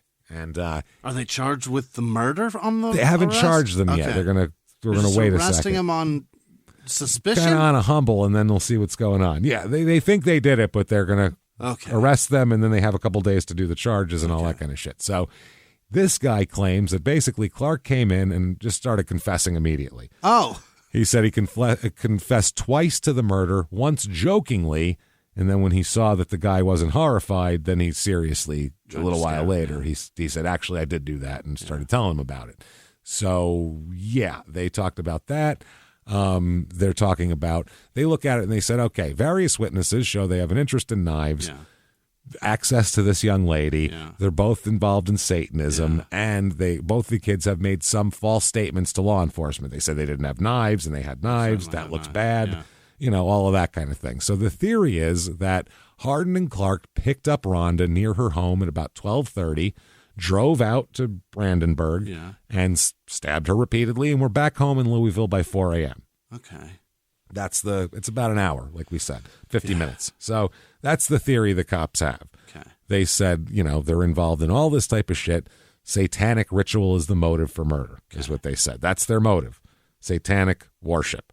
It's a tough one to prove. Well, they're going to go for the death penalty.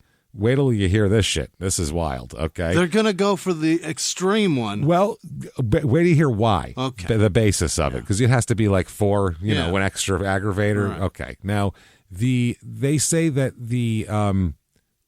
now they get lawyers right away, and their lawyers are saying, we'll know who the true perpetrator is when we find out who those 2 gray hairs belong to. Right. That's the perpetrator, because that's who she grabbed it from. Right. So the one on her sweatpants is irrelevant. Doesn't matter to anything. Now, the state said those hairs could have very easily belonged to the sheriff.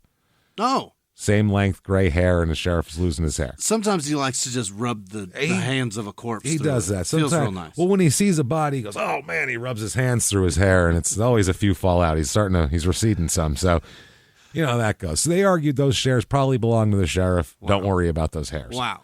The important hair is the one on her sweatpants that matches his head. The stray one on the pants that's the culprit. That's the one. Not the ones in the hand. Not the one in the hand. Those belong to one's her own and the other two the sheriff. It fell in there. So if it is the sheriff's, that's fine. He's just dropping them. So they want the death penalty because of the satanic angle. Okay. The Meade County prosecutor says that he realized he might have a hard time proving that they committed this as a satanic ritual. But they said this is Kenton R. Smith. Definitely have to give these people's names here. This is the Commonwealth Attorney of Kentucky. He said he's going to argue that they murdered this woman for, quote, other profit. Oh. Now, profit is one of the Any death gain, penalty yeah. thing. They're saying the other profit is psychological gratification, That's it. That's all you got to gain. which I think that's a lot of murders. It's So pretty, yeah. yeah, that doesn't count.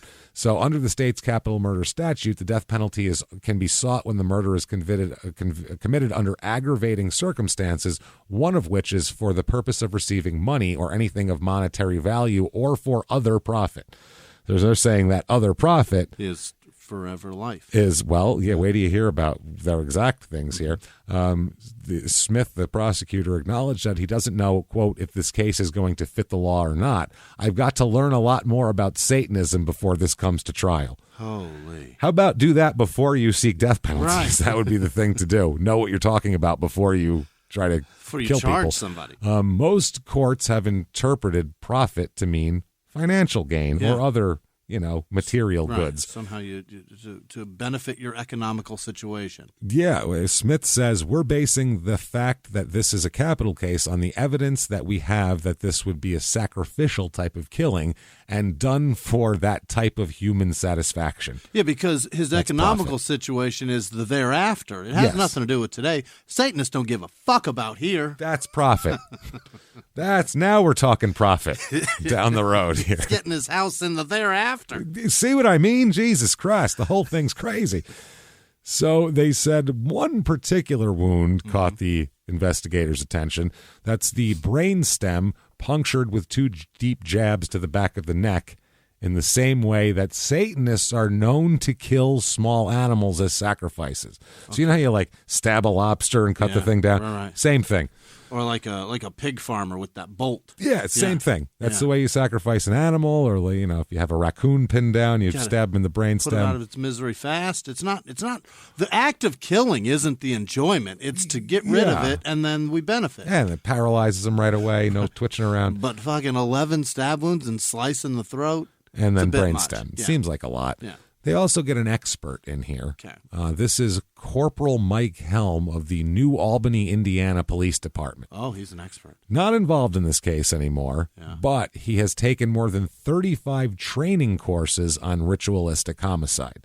He really wants to know. Look up on YouTube, satanic, panic, this is what's out there, public service things for Satanism shit in the early 90s. That's the guy? They're hilarious. They're so ridiculous.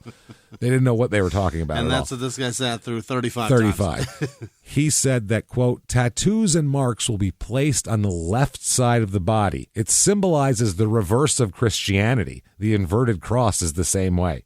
Okay. That's what he said. So this is all, they tattooed this cross on her on purpose before they killed her, based on the fact that that's Satan shit. So the defense, the Hardin's lawyer, said to him it was a, quote, absolute surprise that they were indicted for capital murder. Yeah. Thought that was crazy. And this lawyer, Bart Adams, who defended Clark, called the indictment utterly ridiculous. Mm-hmm. And Hardin's lawyer denies the men were deeply involved in satanic worship. He says, quote, there's a lot of people that dabble in a lot of things. That doesn't make them murderers, which is fair. Yeah. Now, so the actual law here, the University of Kentucky law professor here that they talked to, who specializes in death penalty litigation, noted the U.S. Supreme Court recently ruled at that time that even if someone is affiliated with an offensive group, that's no basis for the death penalty. Yeah. Now, the ruling comes down on this. The circuit court judge, Sam Monarch, rejects this and amends the charge to murder and complicity to murder rather than murder for profit. Right. So it's not a death penalty case. Okay. They strike it down. You can't fucking do that. And they free Hardin and Clark on $50,000 cash and property bonds. Oh. Which to me, that seems weird. If you've been arrested for murder. I don't care if there's Satan's involved or not. Right. If they think you killed a 19-year-old woman, you don't say, all right, now get on out there, fellers, and live your lives. And a minute ago, we were going to fucking open you in the public square, but now we got some clarification. Go on home, boy. Now, don't you have a snake to find? He ain't going to find himself. You ain't going to find him sitting here, now are you? Get on out there. He won't crawl back in that cage. Go get him. Holy shit. So, over the next 2.5, 3 years, this is waiting for a trial. Oh, my God. Finally, in 1995, the trial comes around. here. By the way, April 2nd, the parents put out every anniversary of her death and her birthday, they put a notice in the newspaper. Very nice. Saying, here's one from April 2nd, 1995. In the Courier-Journal, which, by the way, Courier-Journal, a lot of good information in there on this story. Yeah. Good job, Courier-Journal. I think I've heard of it before. Yeah, we've used it before, Okay. the Louisville Yeah. Courier-Journal. So this is April 2nd, 95, in memory of Rhonda Sue Warford, and April 2nd, 1992.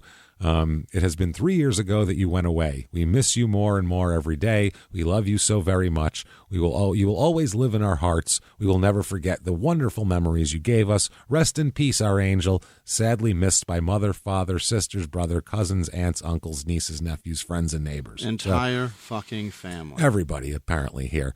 Now the police or the prosecution offer them plea deals. Huh. Smith, the prosecutor, offered them plea agreements. Yeah. He wanted to put them in the electric chair. Then he's like, well, we can plea this out.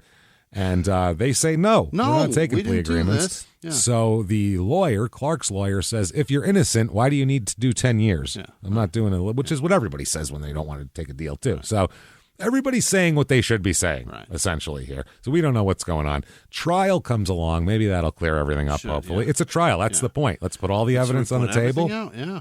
We'll have 12 people look at it, have a judge fucking referee the thing, and we'll talk about it. We'll get 12 opinions. 12 opinions. Yeah. So the trial, they're tried together. Oh. They're tried together. Really? They stick together the whole time. So opening statements, the prosecutor uses a plastic model of a skull to show the brainstem injuries. He said in his opening statement that the last stab wound Warford received in the back of her head severed her brainstem and was immediately fatal. So he also points out conflicting statements that the two men, Hardin and Clark, gave about whether they own knives, and about Hardin's conflicting statements about when he stopped practicing Satanism. Yeah. Also, they told the jurors that the two men had waited a month to give police their alibi. Okay. Like, oh, this sounds not good. So he said, quote, the only reasonable conclusion can be that these two people are guilty as charged. But you don't have any proof of actual murder, but you have all the circumstantial shit that makes it really look bad for them. Right. You know what I mean? So it's a tough case. That's a tough one for everybody. Sure is. The defense, their lawyer, Hardin and Clark's lawyers, one lawyer told the jurors that they were going to present witnesses, including the boys' parents, who saw them at a Louisville gas station and in their homes at times that make it impossible for them to also been in Brandenburg out there.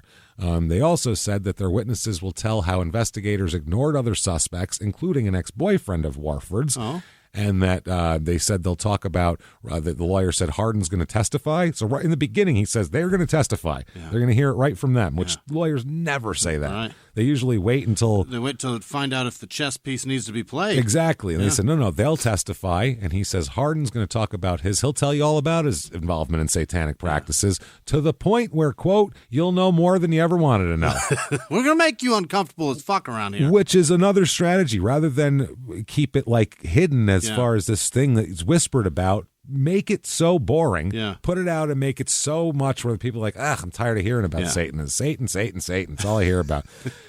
I'm not even scared anymore. Yeah, it doesn't even sound scary. Other witnesses will testify, he says, about how a real satanic killing differs from Warford's murder, including how satanic killing requires a trophy body part from the victim. Oh. So, the doing a human statement, that's a bad one. That doesn't help. Keeps coming back. They get not only do they get Detective Handy, they also have another witness that says that Clark wanted to see if he could get away with killing someone. Okay. That's that ex-girlfriend there we told about, or the other lady, and that he had grown tired of killing small animals for satanic practices and wanted to do a human. Yeah. That doesn't sound good.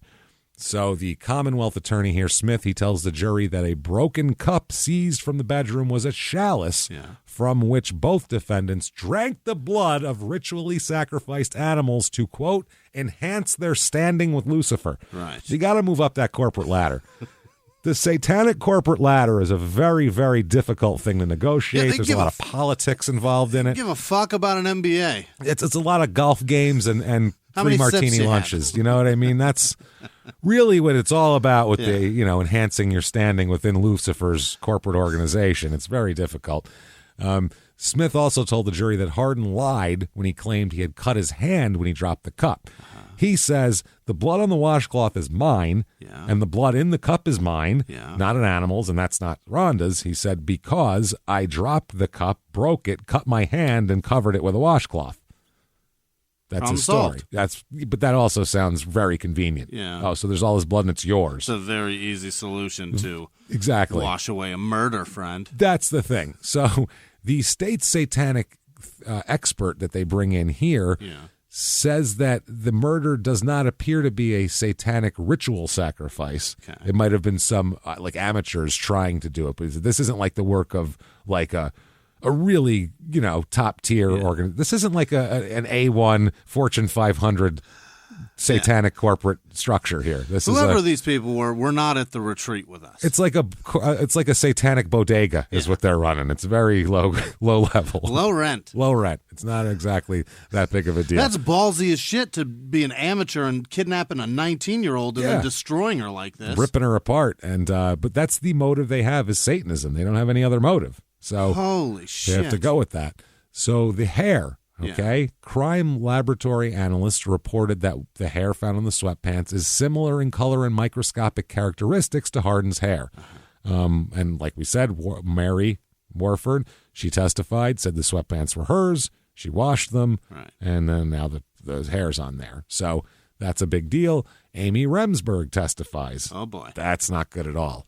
Tells the jury he's involved in satanic worship. Clark was. She told them that he owned several knives and guns, and that he had an inverted cross tattooed on his shoulder as well. They've got matching tats. But the problem is, Clark here, Jeff Clark, later on when he testifies, they make him take his shirt off. He doesn't have any tattoos. There's no tattoo. He doesn't have a tattoo. Amy, you lying bitch. So, I mean, that could be a mistake, though. Yeah. She doesn't know. She also testified that Clark once told her it would be a challenge to see if he could commit murder and get away with it, and that he explained how a person could be killed with the stab wound to the base of the skull, like we talked about. She also testified that Clark took her to an area where he claimed a number of animal sacrifices had been made, and it was out in that area. Yeah. That's where they go to kill things.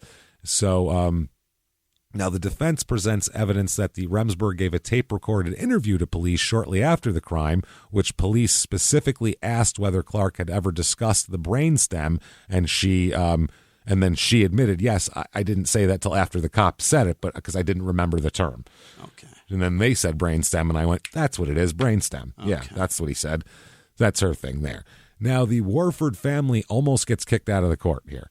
Really? And it's sad because it's shit they can't help. But they want closure, for God's sake. The judge at one point during closing arguments had to stop, kick the jury out, and tell the Warford family and friends that you can't cry in front of the jury like this because they're sobbing. You can't do this shit. Wow. He said that because they all started crying when they pulled out the sweatpants. Yeah. And they were graphically describing the murder to the jury. Jesus. And Monarch, the judge, said, I can't let you just sit there and cry in front of the jury. They can't make a decision based on feeling sorry for you. Right. Put the Kleenex away and dry your eyes, or please get up and go out if you can't control yourself. We're in a fucking court of law. I mean, we feel bad for you, but this honestly has nothing to do with you. This is a trial. Right. There's no feelings in law. No. Law is law. Exactly. Right. This is a trial. Somebody's dead. We'll worry about that. The Kleenex. Yeah. Put the Kleenex away. Dry your eyes or get the fuck out of here. Fascinating. That's wild. So the relatives dried their eyes and clammed up, and they remained in the courtroom. So, I mean, that's hard. It's hard for everybody there. It's tough for the victim's family. So they, through this whole thing here, the trial testimony showed that they don't have any physical evidence other than that hair and that fingerprint. Yeah. It's really all they have. They never found a murder weapon. Oh. The tire cast didn't match anything that they did, so they don't know what to do. The defense for this whole thing, they have one witness because they have to basically prove that they have an alibi. Right. Otherwise, because they look so bad for them. They have a Chevron clerk. Okay. That a guy who worked for Chevron in Louisville who testified he recalled seeing Clark come in to buy cigarettes within an hour or two after Warford would have left her home. So 1, 2 in the morning, 1:30, 2:30 in the morning. Impossible to be out there. Couldn't have been all the way out over here. He said, no, they could have held her. Who knows? Yeah. They said that the clerk said that he remembers a hostile exchange of words between Clark and some other youths that were hanging out at the store. That's why he remembers he was there, because he got into some beef with some other kids at the store. Okay. So that's why he remembered him, which is interesting here. So like we said, Hardin and Clark both testify. Yeah. They say what they try, and then it just goes. It's your word against theirs. Right. There's no lot of evidence except for the few things and the connotations, and the verdict comes back both guilty. Holy! So both guilty. Got him. Yeah, got him there. Justice served. Apparently so. They were crying. Obviously, the mother.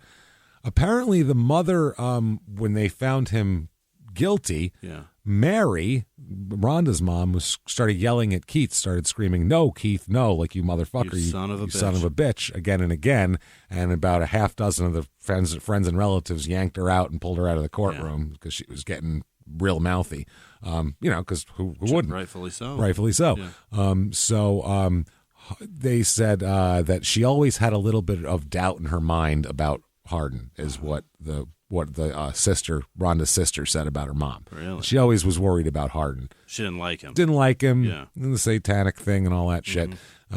So they said they didn't care because the Hardin and Clark families were very sad. And the Warford family, one of the sisters said, now they know how we feel. We'll never get to see our sister again. Now they got what they deserved. So Jesus. Everybody's You're right, yeah. I mean, that's life. Just feels a little cold. It feels cold, but it's also how you'd feel when someone murders your family. So the defense attorney here said, quote, "I'm very upset about the verdict in this case." That's all he said.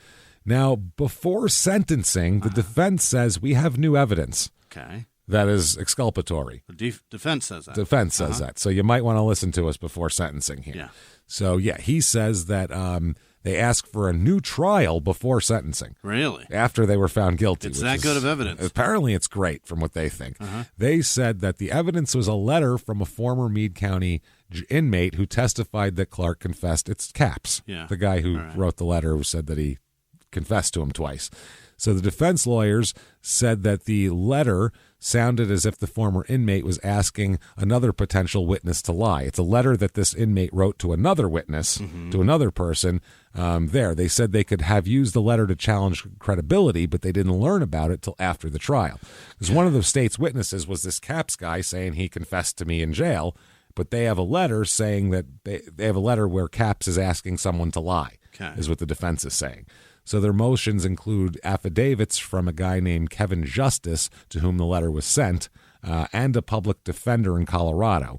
They swore they had conversations with the sheriff about the letter in 92 and 93, and that Greer, the sheriff, acknowledged to the public defender in 93 that he was aware of the letter, but that the defense never got a hold of it, so they didn't offer it in discovery.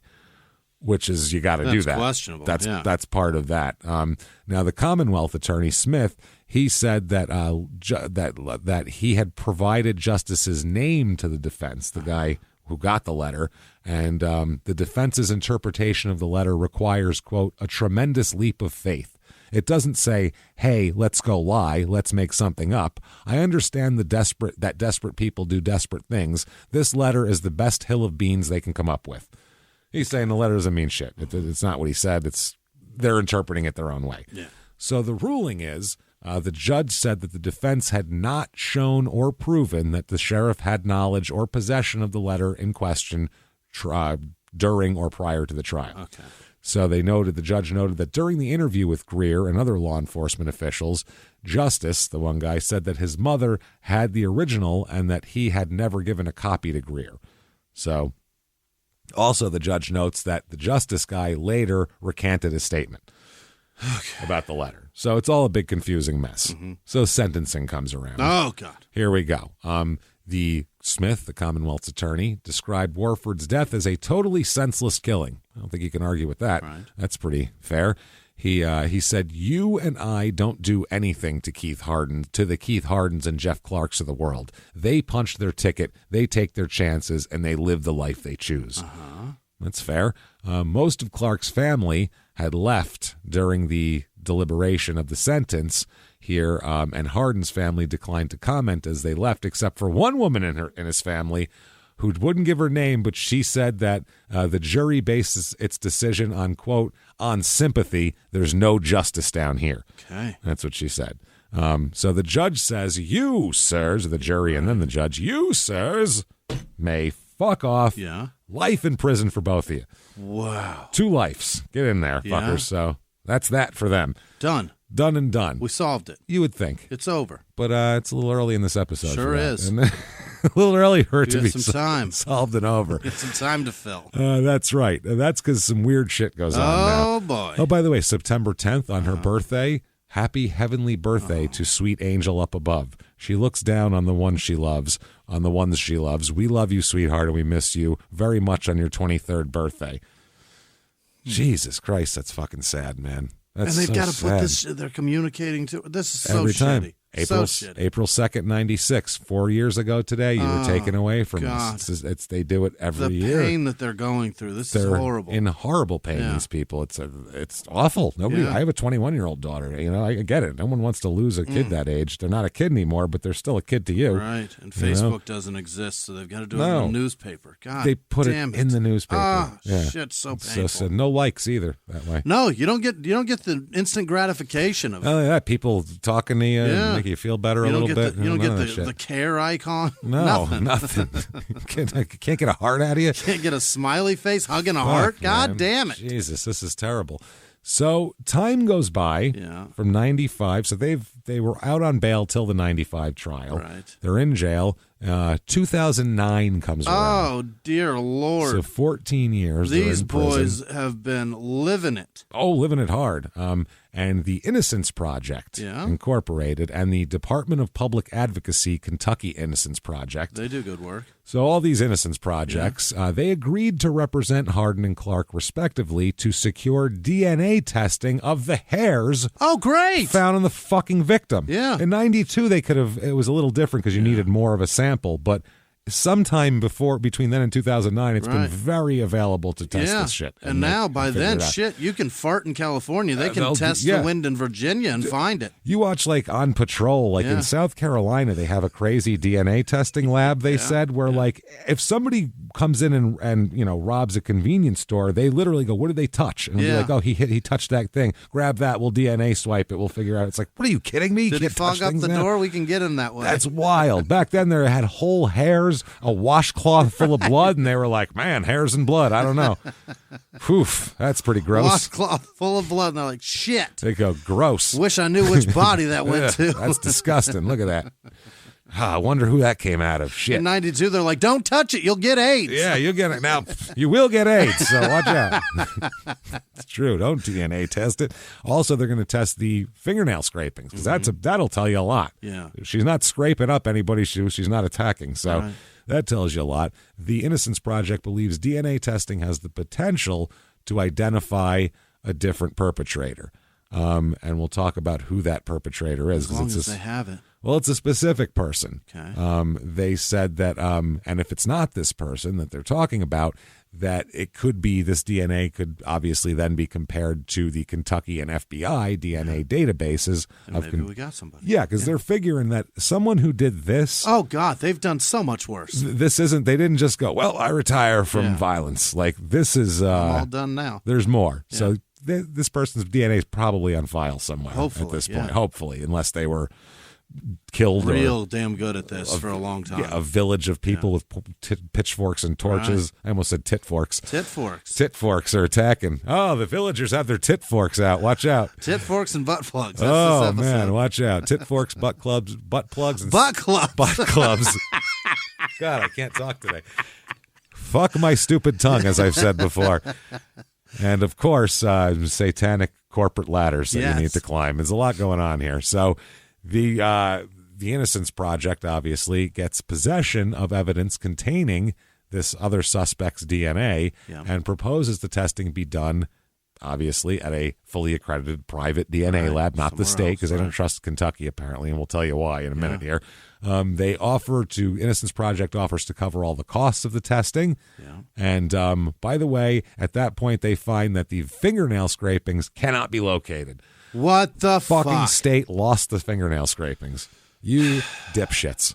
It's a murder. Hang on to those for so long. Dip shits. The scrapings are the big one. Yeah. That's the big one. Yeah. That's where you're going to find it all. So, yeah, the hairs could be the sheriff's. Yeah. Scrapings, that's not the sheriff, No, probably. right. So, now the alternate suspect that they're specifically talking about is one of Rhonda's ex-boyfriends. Okay. He is named James Whitley, and in 1992, he was about 33, 34 years old. What? That's one of her ex-boyfriends. Really? A little bit older. Oh, by the way, has salt and pepper hair. Oh, already? Yeah, this is Oh, early boy. gray, or prematurely graying here. So apparently they have a testimony here, an affidavit and a whole deal from a person named Aletha Madison. Aletha Madison, who's a good friend of Rhonda. She says that she claimed to have said that that she, meaning Rhonda, used to spend time with Whitley and another friend named Pamela Gibson. Now, shortly after Rhonda died, this Pamela Gibson told Aletha Madison that James Whitley had confessed to her that he committed the murder. Oh. This apparently Whitley had told Gibson that he picked up Warford from the Kroger parking lot and took her to a field in Meade County, which is where she was. He said that the whole thing was, it wasn't sexual, it wasn't anything like that. They were hanging out and they got into a fight. Yeah. And I guess Rhonda had threatened to report his behavior to his parole officer. Oh, shit. Which he became enraged and stabbed her and killed her. He hit her and she's like, "You're going to jail, Yeah, motherfucker." I'm going to tell your parole Yeah. officer. And he said, "No, you're not. Huh. And I'll stab you 11 times." And that was his story to this gal. That was his And story. she's reporting it. Yes. Okay. So in 2009, this Aletha Madison further stated that although Whitley was in his early 30s, he had gray hair. And in 2009, he was on probation and lived outskirts of Meade County. Okay. So he's still around Yeah. to pick up. He's even on probation. You can literally... He can't go anywhere. You can grab him Yeah. like that. Right. He doesn't have any rights. I mean, you can Right. literally just go to his house at this Yeah. point. So, well, he's not on parole. He's on probation. But still, he's in the system. You're He's- allowed to be there. Yeah. You're allowed to go take a look. He also has a real long record. Still. Convicted felon, Yeah. long criminal record, including convictions for drug possession, assault, harassment, and domestic violence. Pretty decent dude. He sounds like a great guy, doesn't he? Top notch, and he was 33 years old. Sounds like the exact guy you want your teenage daughter to go out with, doesn't it? Wouldn't you set her up with him? Yeah, he's a nice I'm boy. Mom, I'm thrilled she's dating Harden. Jesus Yeah. Christ, this is a huge step up. So tell me about Satan. Yeah. That's what I'd be saying. Make him a pie. Tell me all about him. At least you're 22 and not Right. 34. This sounds good. Good Lord. Holy shit. So they want to do all this DNA testing, which seems extremely reasonable, Yeah. right? I mean, obviously. Well, the Commonwealth of Kentucky rejects the Innocence Project request to release the evidence for DNA testing. How? Under what? Well, in July 2009, they filed motions. This is Hardin and Clark in the Meade County Circuit Court, seeking release of evidence for the testing, which they anticipated filing motions to vacate their convictions also after that. In an order entered January 14th, 2010, the Meade Circuit Court found that it did have the authority to grant DNA testing on grounds that a court always has the inherent authority to correct a manifest injustice. Yeah. In determining whether a manifest injustice occurred, the trial court considered whether the information now available through DNA testing, quote, constitutes new evidence which could reasonably have affected the outcome of the trial. Right, but if we do that, then we've got to pay to DNA test this, and then when they're innocent, we've got to pay them more. Oh, we got I to can't pay do them. that. Yeah, well, the Innocence Project will pay for the testing. Okay, but that's nice. Then they're going But then you're going to get a lawsuit. Holy motherfucker. Two of them. So, but it's got to be, they're interpreting it through this very specific prism of the law, this new evidence which could be reasonably have affected the outcome of the trial, Right. which to me, I think DNA that says that it's not them would have affected a lot. Well, I just think if you're convicted and there's no DNA proving that you did it, it's your burden to prove. Yeah. So, and if you're so fucking confident, let them test it. But after you're convicted, it's no longer the state's burden anymore. Okay. Now it's Now on it's on you you. to prove that all the shit you need to We've prove. already proved They what have, we need to prove. Yep, that's what it is. It's So a they're- weak ass proof. They're no longer under that anymore. Yeah, I don't you're- like that. It's hard. Yeah, once it's hard to unring a bell. Yeah. And when you convict someone, you're ringing a bell, and then to get them out of it, it's unringing a bell. It's a lot of hoops to jump That's through. weaker than Mike's Hard Lemonade, That's son. rough. So the court denied the motion. Uh-huh. Denied the motion. I can't believe it. This is the second denial. That was 2009 and 10. I am shocked. And this is what they said in part, quote, regardless of the failure of the gray hairs to match Ms. Warford, Mr. Clark, or Mr. Hardin, the subject hairs and the alternate perpetrator theory is not new to either defendant. To now identify the source of those hairs would not be a new breath of fresh air for either Mr. Clark or Mr. Hardin, and would certainly not serve to exonerate either of them. I don't know. What? If you have no physical... See, this is a weird thing. Maybe not now, but during the trial, when they had zilch physical evidence except a hair that they said belonged to Hardin... Yeah. You throw a hair in that doesn't belong to them, that's certainly a shadow of a doubt. Well, I mean, suppose that hair comes back DNA not being Hardin, and those other hairs come back being a guy who people have said confessed to the crime. Right. If that comes out in a trial, do you think they're convicted? There's no way. Probably not. Impossible. I'd say that's a reasonable doubt. Right. But the other part, what the judge is saying, or whoever fucking denied that, is they're saying it just because that hair belongs to maybe someone else doesn't mean they weren't there. Exactly. He's trying to say that just means there was a third person. Doesn't mean they're specifically what innocent. What the fuck are you talking about? They're looking at it through a very narrow, like I said, it's a sliver. Yeah. It's a little sliver of the law that they have to. That's how these appeals work. Jesus, it's really crazy. It has to be within the scope of exactly what. It's crazy. And granted, 40 years hindsight is another thing too that we have the benefit of. That it's pretty fucking obvious. At least these boys weren't even there. So it would certainly not serve to exonerate either of them. This is particularly true when one considers the fact that the jury who convicted the defendants knew that the hairs were from an unidentified source, but nevertheless found sufficient evidence to elsewhere adjudge Mr. Clark and Hardin to be guilty beyond a reasonable doubt. Okay. Well, because the state just explained it away as it could happen in the medical, in the investigation. We said it was the sheriff, for God's sake. Exactly.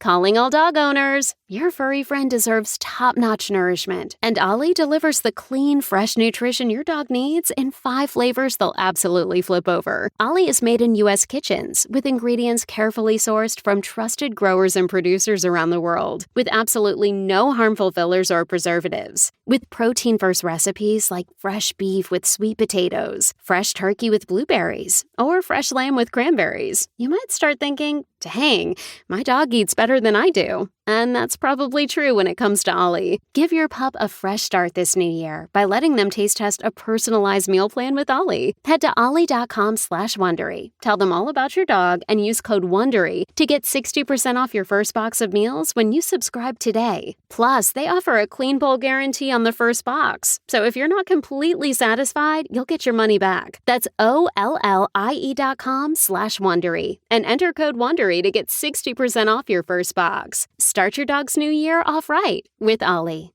Start your dog's new year off right with Ollie.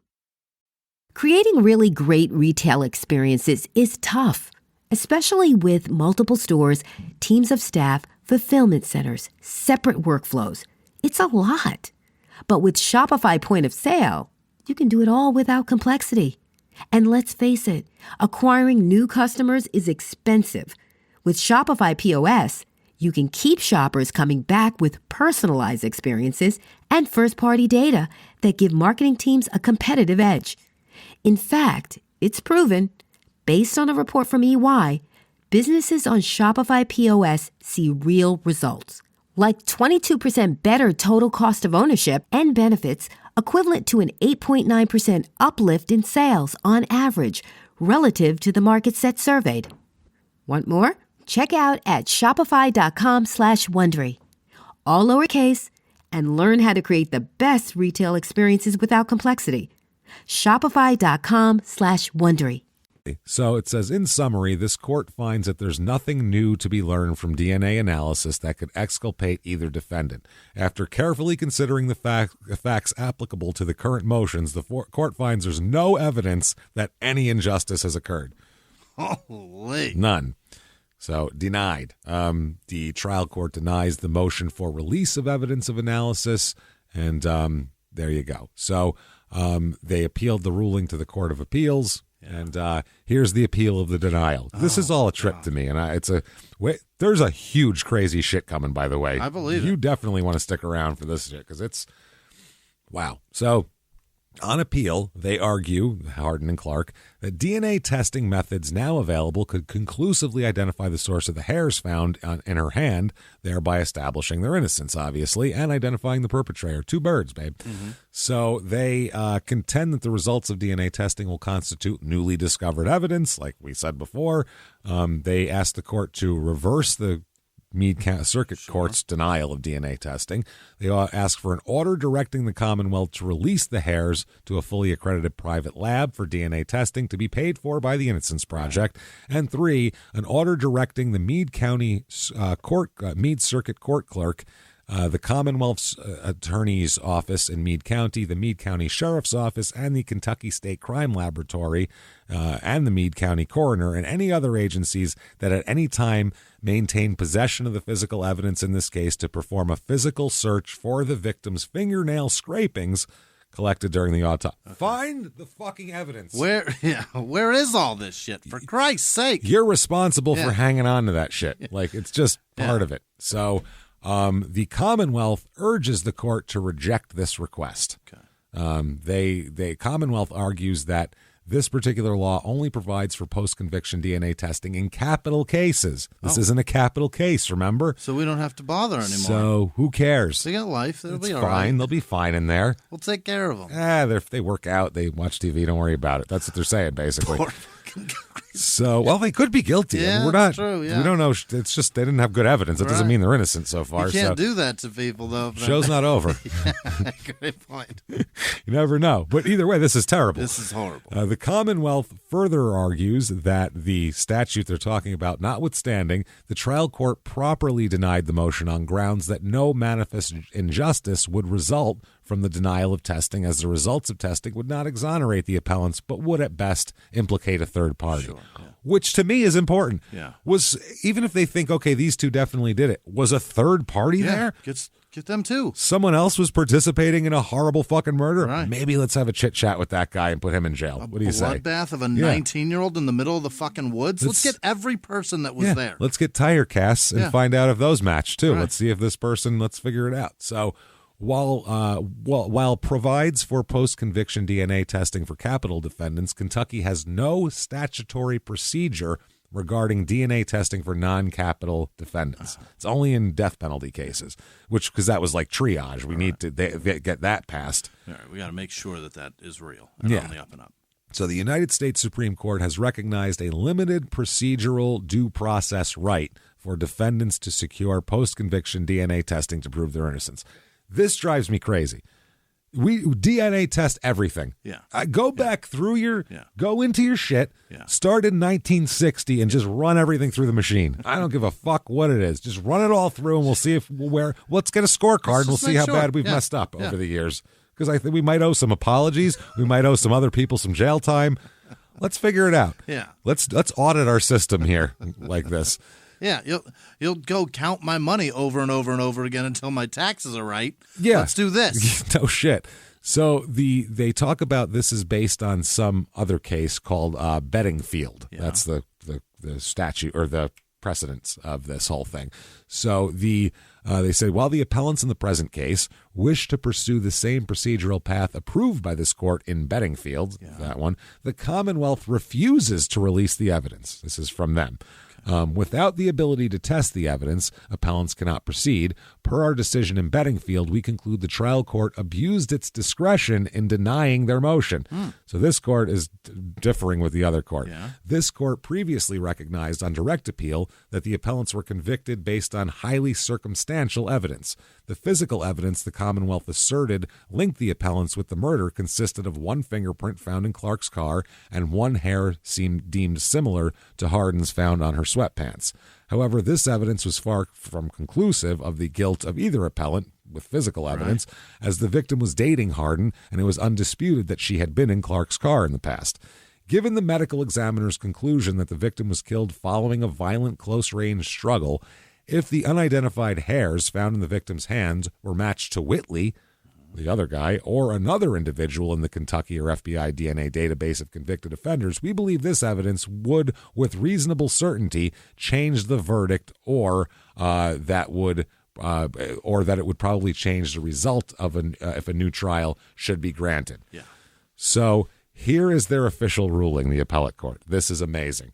Quote, first of all, we are mystified, if not amazed. I love mystified. Mystified means you're an asshole on a level that you're like a, I don't even see it like mystic. I see it like you're like mist and I can't even find you. That's the way I look at it. You're a total asshole. You're so much of an asshole. There's glitter in the air. Yeah, it's fancy. It's sparkly. The air is, you have a sparkly aura. That's not good. First of all, we are mystified, if not amazed, that the Commonwealth has such little interest in the possibility that DNA testing might lead to the prosecution and conviction of a guilty person heretofore uncharged and now at large upon the Commonwealth. A murderer running free. Right. You have no interest in that possibly. Forget your embarrassment. Yeah. The danger that you're exposing people to is insane. You just said at best a third party. Yeah. Where? That seems maybe we should find him. Did you see what they did to this girl, for Christ's sake? They just said exactly what those idiots on the podcast said is what they're saying. Those morons, they're right, actually, on this particular case. You guys should listen to those two dipshits. Wow. Secondly, we rejected this identical argument in Bedingfield. At trial, the Commonwealth's theory of the case was that the appellants acted alone. The Commonwealth presented no evidence of a third party's involvement. Right. So where the fuck did that come from? Right. That's not your theory. Lastly, we proclaim that evidence admitted into criminal trials in this state belongs to the Commonwealth of Kentucky. It does not belong to the Commonwealth's attorney. So it's not your personal evidence that you're to hoard it. No, it's to the state. It says the latter is charged with the duty to preserve and protect the integrity of the evidence, quote, not to hoard it. Nailed him. Exactly. How did I what get the him? court said, not to hoard it. Listen to us. Listen, I'm telling you, he said those two idiots know what they're talking about only in this particular instance. Normally morons. Today they're on point. You hoarding asshole. Hoarding evidence that could be exculpatory, you sons of bitches. Fat, lazy, hoarding asshole is what he... fat with evidence, I mean. Like he's he's really hulking. Yeah, he's thin, but his clothes are full of hoarded evidence, so he looks real big. It's like Weird Al in the fat video. You know, embarrassment is fun sometimes. Just run with it. Be embarrassed. For Christ's sake, it's funny. Oh, be vulnerable, yeah. The Innocence Project in this case, not hoard it, that just makes me laugh a lot. The Innocence Project in this case offered to have the evidence tested at a fully accredited lab and to pay for the expensive testing. Reasonable as this proposal may seem, it is not enough.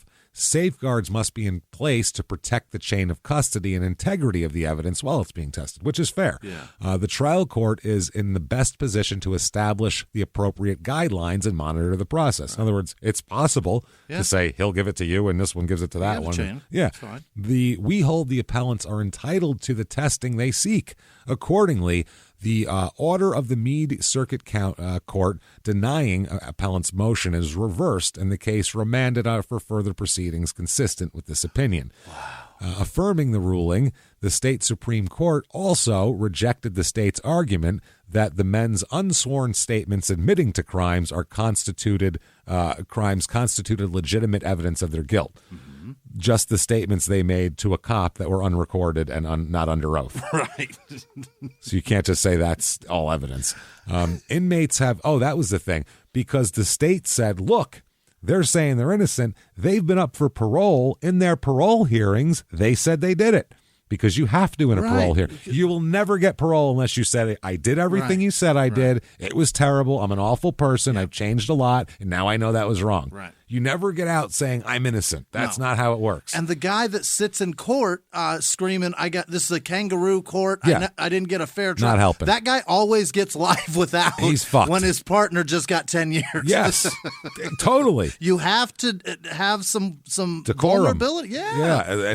But with the parole especially, you can't go in there and go, I didn't do shit, so I'm not sorry for shit. So let me out. You bastards kept me in here. They go, well, you've learned nothing, and they put you in there. They assume that the trial court didn't railroad you and hoard evidence. Right. So Yeah, and then they say the same thing here. The court says, quote, inmates have no choice but to admit their offenses to be eligible for parole consideration, the court said. And they also said, we see little merit in insincere and contrived admissions, which are included solely by the yearning to be free. Yeah. So, in other words, there's not a lot. You can't put a lot in what they're saying to the parole board. They're just trying to get out of jail, obviously. So DNA here. The post-conviction, obviously DNA testing of the hair, excludes Clark or Hardin as the source. Weird. The sweatpant hair, not the gray hair. Oh, shit. Yeah, they knew the gray hair wasn't Yeah, theirs. yeah. That was never. Even better. The sweatpant hair was one of the pieces of evidence that locked them in, and that is It's not not even it doesn't theirs. belong Yeah, to Hardin. right. So now Butler, who's the judge here, this Butler guy's great. Is I he? love the shit he says. She, maybe. Maybe, possible. I think his name is. I think it's a male name. Jeff though. Butler? It's something like that. I was going to say Ben, but that's a Civil War general. I think so. Ben Butler? I think it is. So he says that the Butler said the DNA evidence also showed that then Commonwealth's attorney Kenton Smith, remember that guy? Yeah. Who tried the case, was wrong when he told the jury that a broken cup seized from Hardin's bedroom was a chalice from which both defendants drank the blood of ritually sacrificed animals to enhance their standing with Lucifer, quote unquote. He told the jury that Hardin lied when he claimed he'd cut his hand when he dropped the cup. But DNA tests show the blood on the washcloths was 100% Hardin, and the blood in the cup was not from an animal. It's Hardin's blood. Oh, my God. And that they have the results of the polygraph that both of them were telling the truth when they said that on the polygraph, and they knew that to begin with because they passed polygraph. Oh, God. So they ignored the polygraphs when it wasn't to their liking. Just said they lied. Yeah. So they, at this point, Hardin and Clark filed petitions to vacate their convictions and for a new trial. Yeah. Brian T. Butler, that's his name. It was a B. It's there a it is. fella. Yep. So also, it gets so much worse. How much worse? Way worse. How? Well, let's see. They're already in a lot of trouble. Remember Detective Mark Handy? Yeah. We'll talk about trouble. Yeah. Okay. The court here, Butler really doesn't like this guy. Yeah. Oh, boy. The court calls into question the truthfulness of Louisville Police Detective Mark Handy, who testified that Hardin told him during an interrogation that he got tired of looking at animals and began to want to do a human. Yeah. Okay. Didn't like that. It was also established that Handy lied in multiple cases, including the case of Edwin Chandler, who was wrongly convicted of murder in another case, and the state paid $8.5 million to over it. We'll talk about him in a minute. But before we get to Edwin, remember Amy Remsburg? Yeah. Her testimony It was was damning. Yeah. terrible. Yeah. I mean, it was a nail in the coffin. Yeah. You can say a hair and that, but then when a young lady gets on the stand and goes, I've seen this, and they Right. said this, you go, oh, boy, that's bad. Well, the sheriff's office lead investigator, Sheriff Joseph Greer, conspired with Amy Remsburg to manufacture an inculpatory statement falsely accusing Clark of an interest in Satanism and murder. Remsburg had reason. This is from Butler, by the way. This is the judge. Remsburg had reason to falsely implicate Clark because he had witnessed her sexually abusing her 8-year-old son and reported the abuse to the police like a good fucking person would. Amy, you twat. He said, you're a scumbag. You're sexually abusing your fucking son, and he turned her in. And then they said, well, if you lie for us, then don't worry about it. By the way, she's later convicted of sexual child abuse is on her that child. right? So that was a fact, too. Shit. But they had that over her.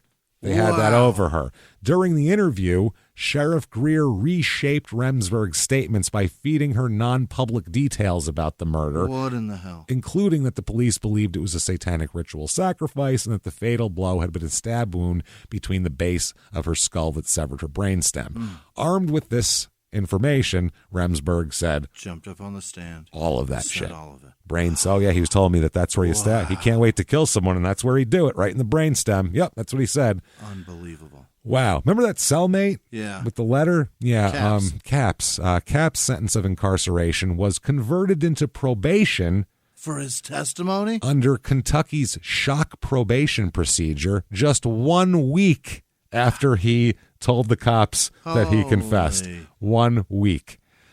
On information and belief, Sheriff Greer assisted in securing this relief. This is based on the sheriff. He made sure to get it happening. Yep, and his parole was revoked in May 1994,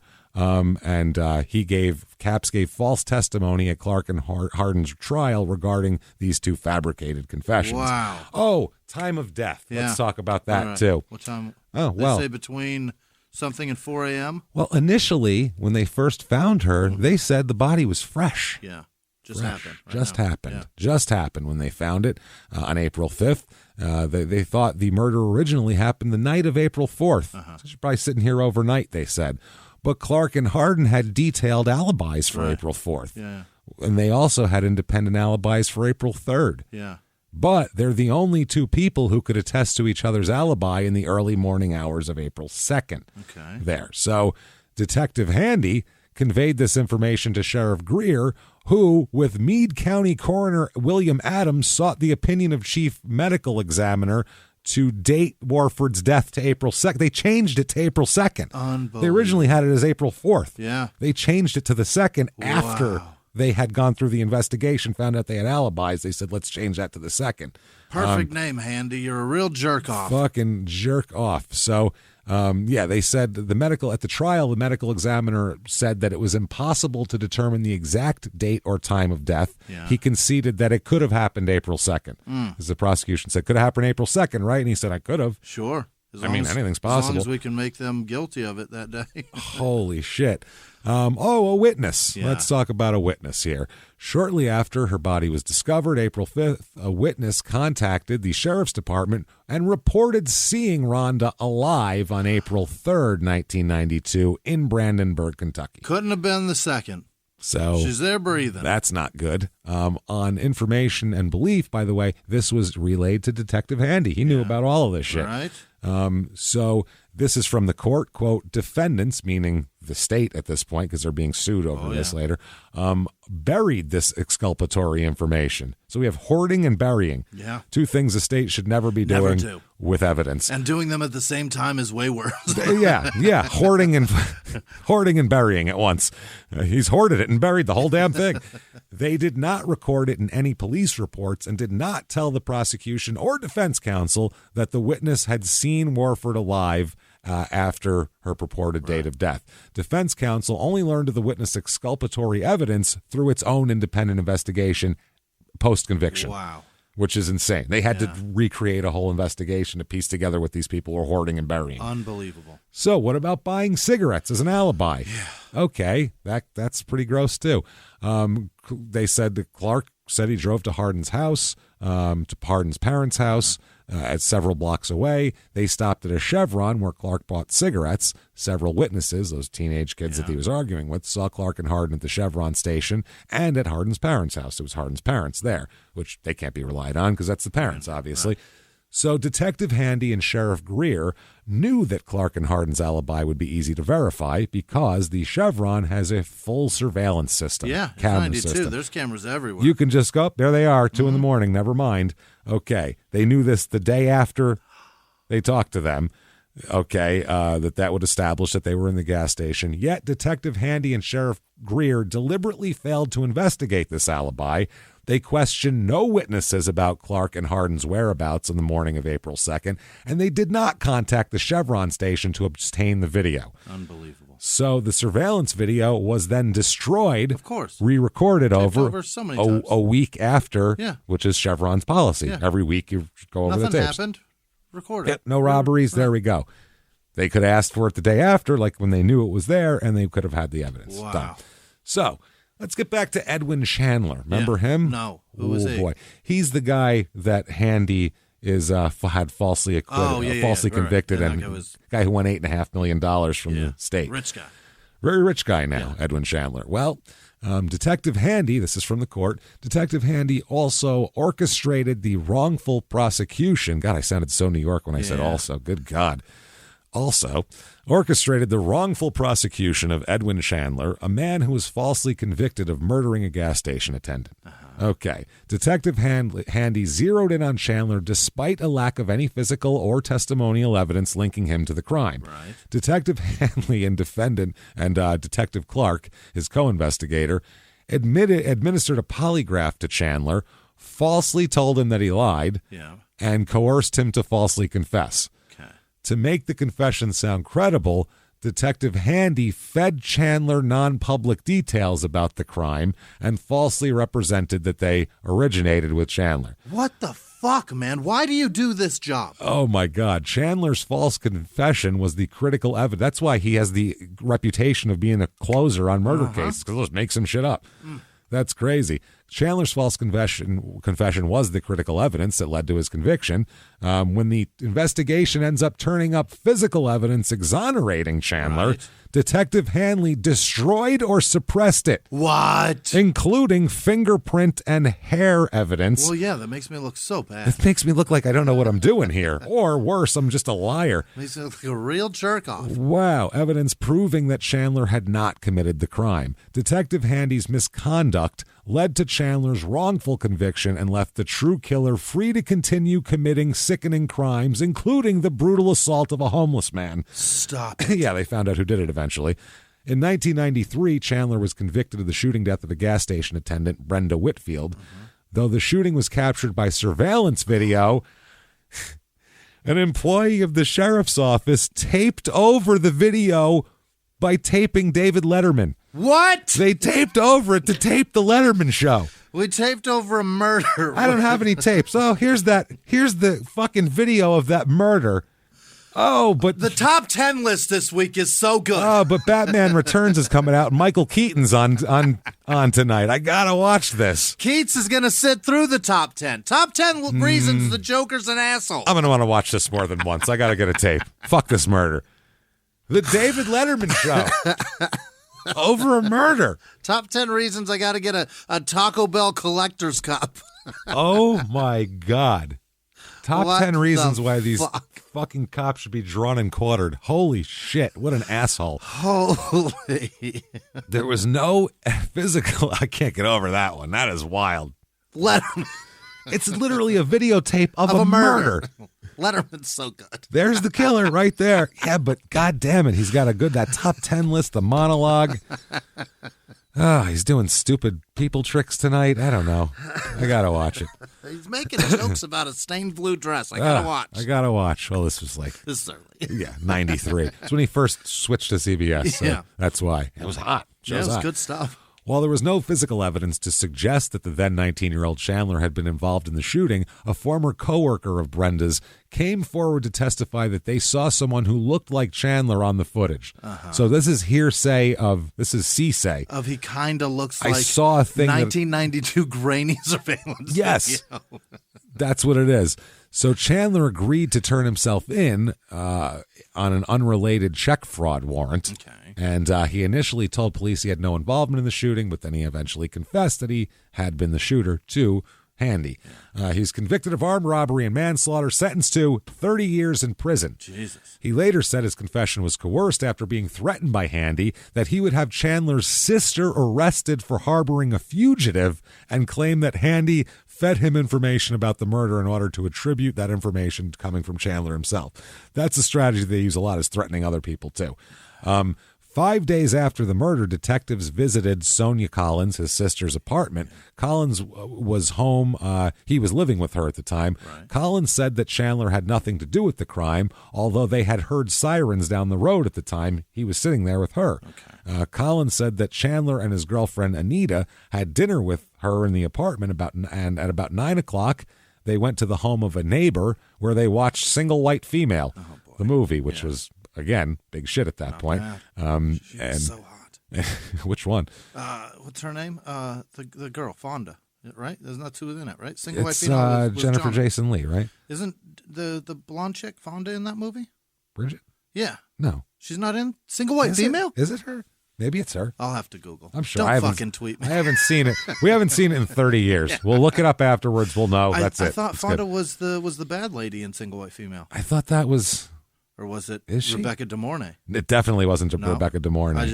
Was it the other one she's from the so 80s? good at being a bad bitch. Oh, yeah. She's Boy, good at was being she evil. awesome. And Yeah. shit. Yeah, hand that rocks the cradle and all that Is it shit. the dead face? Yeah, It's because the dead face. she looks like you look at her and she's like, oh, that's very sweet when she smiles and stuff, and then she can be And then very she has evil. the dead and face, and you're like, oh, God, she'll mark me. yeah, she will hard. So they said he returned home around 11 p.m. and never went out to rob anything. Wow. Sat there, ate dinner, went to the neighbor's house, came home, went to bed. So that's that. We heard sirens. That's it. Yeah, that's the closest I got to it. That's why he won $8.5 million from the state. And Keith West. What? Oh, yeah. During the unrelated February 1992 homicide investigation of Keith Kiki West, they call him Kiki, Detective Handy deliberately fabricated inculpatory evidence and suppressed exculpatory evidence as well.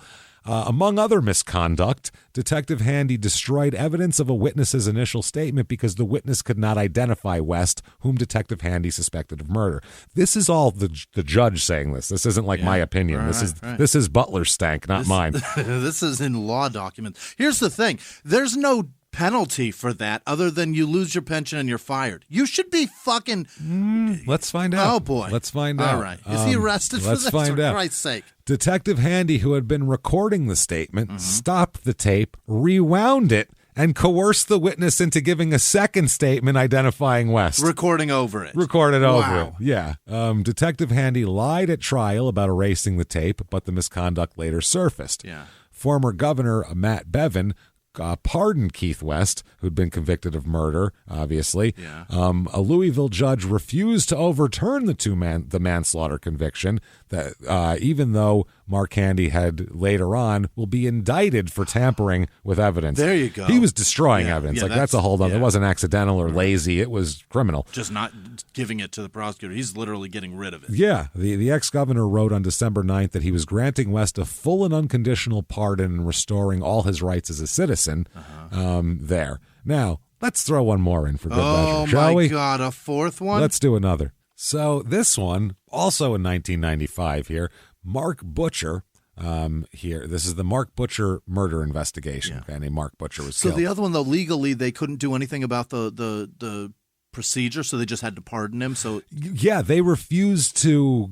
They kept his shit would get denied. Yeah, and so the fucking governor finally came in once the lead detective was indicted for tampering with the evidence. The court still wouldn't give him a. Wow, they couldn't dismiss it. So the governor had to come in and go, pardon. We look like assholes. Right. Jesus Christ. Plus, maybe he'll sue us for less now if I pardon him. Maybe this will be cheaper. Yeah. It's crazy. So the Mark Butcher murder investigation, officers with the Louisville Police Department here administered a polygraph examination on a developmentally delayed subject. Oh, my God. A guy named John Elvis Rogers, and on information and belief misrepresented to Rogers that he failed the examination, but he had passed the examination. They told a person with a 65 IQ they failed well, you're fucked. You failed the polygraph, mister. And that is... stand up for yourself. That's science. Yeah, why don't you stand up? And he does. There you go. We got him now. One more. What the hell? Oh, my God. How many? Did he ever do it right? Oh, there's more, too. I don't have time. God. We could sit here all day with this shit. He was a detective for... What a piece of shit. Decades. Why did you do this job, man? Wow. Just because people told him he was good at it. Oh, God. This is Shamika Shaw. She alleges that he strangled her during an eviction, shouting racial epithets at her, and lodged false charges against her that were later dismissed. Okay. This happened. She filed a suit claiming Handy fabricated criminal offenses and intentionally lied under oath in an effort to humiliate her and have her wrongfully convicted in a manner consistent with his playbook in so many other cases. Quote, Mark Handy is the kind of cop who gives honest, hardworking peace officers a bad name, is what the suit says. He has spent 3 decades, think about 30 fucking years. Before any science was involved? Yeah. Just locking him up. He said he did it.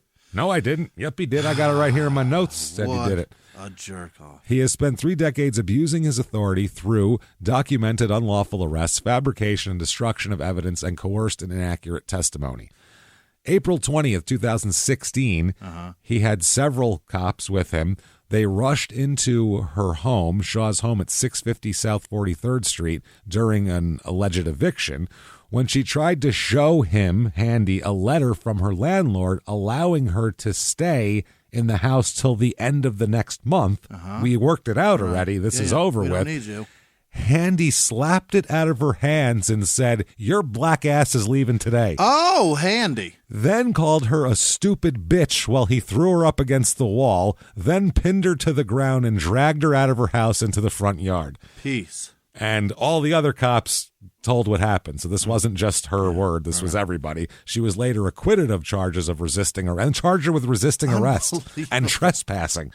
Trespassing in her own fucking house and resisting arrest. That I don't even know what to say about that. So August 2016, Hardin and Clark are finally released on bond. 20 years. Finally. Several years. 21 years. Oh, my God. Of jail.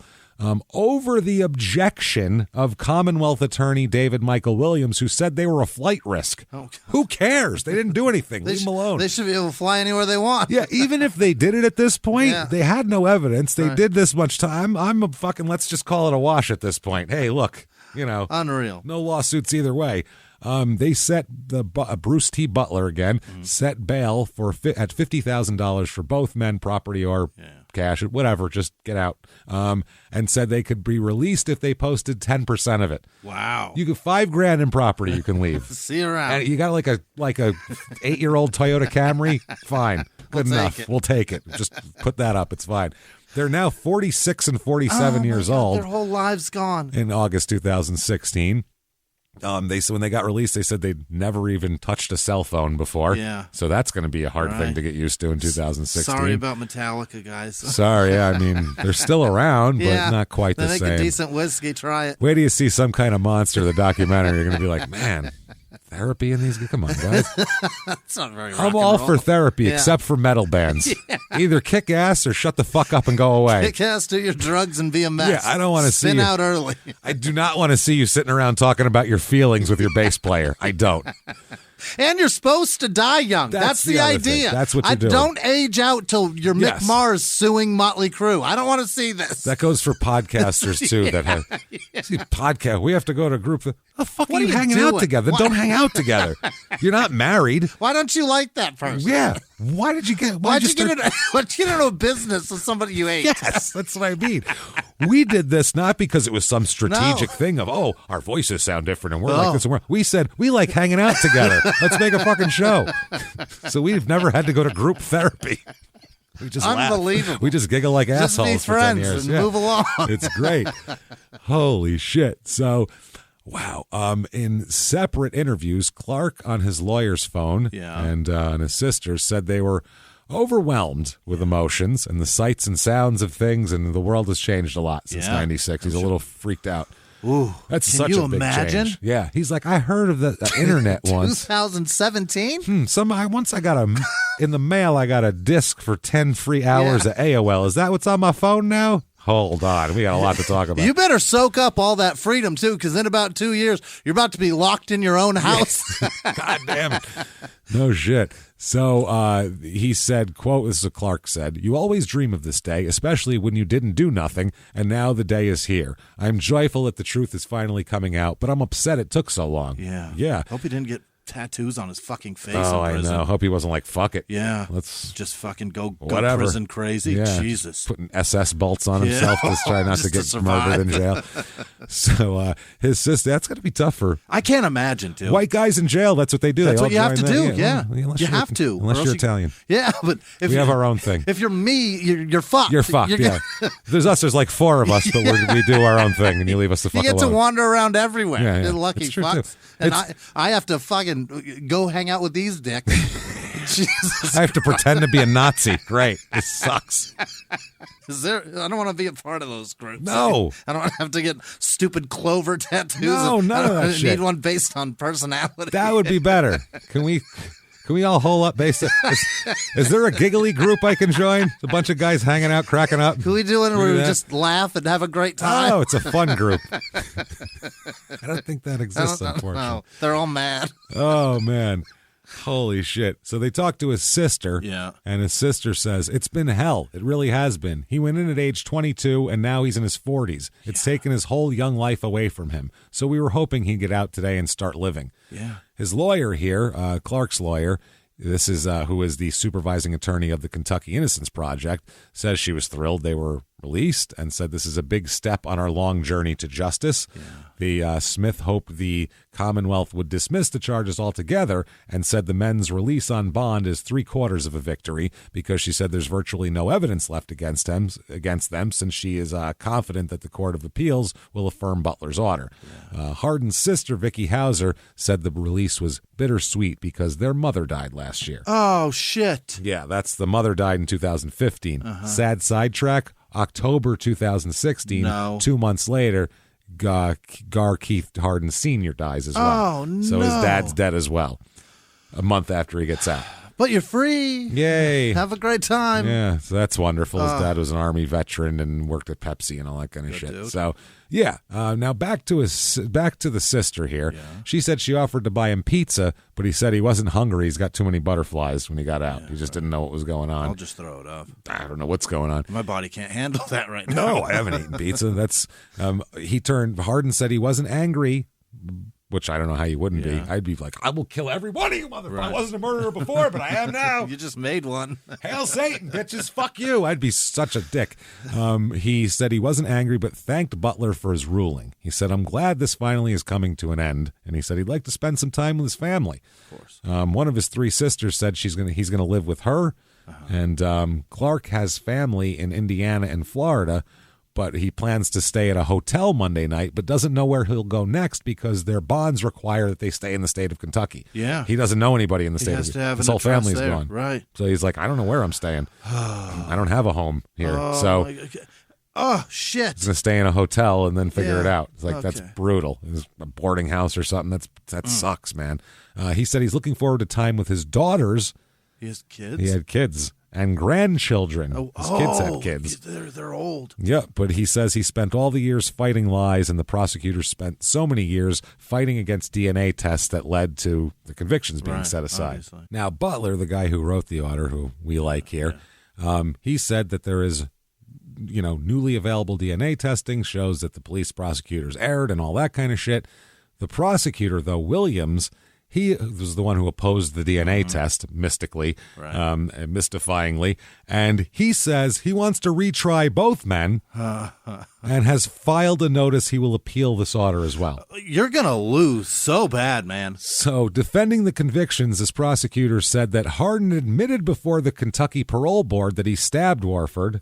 We've already talked about that, and that he was involved in Satanism. He also implicated Clark. But Butler said that offenders are forced to take responsibility for crimes they did not commit in order to win parole. He argued, this is the prosecutor, argued in court that the 2 men were a flight risk, and in an interview said that he plans to retry them and he's going to appeal. He said, quote, they had enough evidence for a jury to find them guilty last time, so based on that, I'd say there's enough evidence again that a jury could find them guilty. Give it a run, man. Wow. See how that works out for you.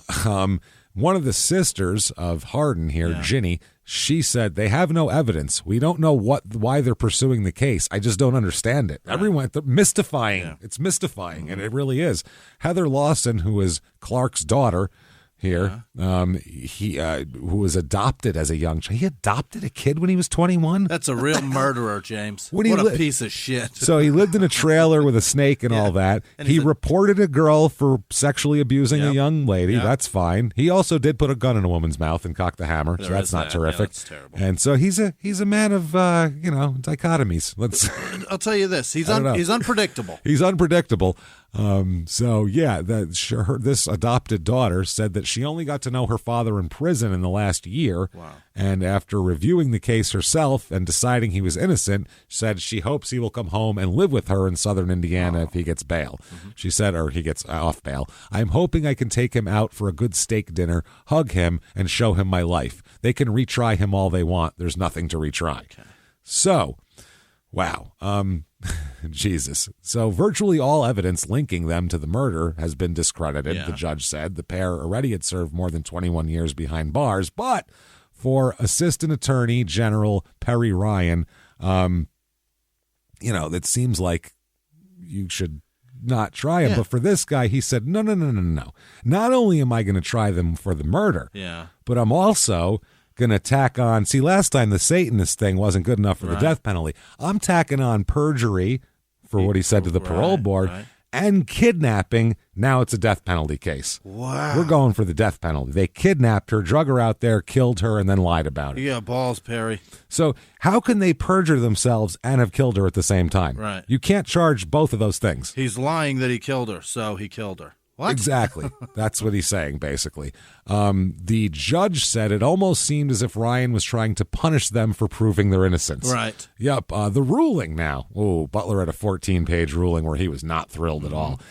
He said that's what Ryan did. In his 14-page ruling dismissing perjury and kidnapping charges, Butler said the Attorney General's office acted out of vindictiveness, personally rebuking Ryan by name, as a matter of fact. The court found that he sought to punish the defendants for exercising their constitutional rights in violation of state and federal constitutions. He said, quote, "This court is confronted with the stark reality that Mr. Hardin and Mr. Clark were convicted based on suppositions that we now know to be fundamentally false. Right. Vindictive conduct by persons with the awesome powers of prosecutors is unacceptable." Yeah. Especially for two powerless kids who are looking for fucking snakes in a trailer. They don't have any recourse on anything. It's not like they have a team of high-powered attorneys around them that can, help them sort this out. If they had high-powered attorneys, they'd at least hire the crocodile hunter to get this snake back in his cage. They don't even they can't even get the snake back in the cage. They got to do it themselves drunk. So in his order dismissing the indictments here, Butler noted the charges were sought only after the Innocence Project lawyers won them a new trial. Wow. Now you want those. You didn't say that before. The judge said that Ryan tacked on the charges in an effort to increase the penalty to which the defendants were exposed, thereby punishing defendants for successfully exercising legal rights. He's embarrassed, James. Exactly. They made fools out of them. Butler also said Ryan waited 3 years after Hardin testified before the parole board to charge him with perjury.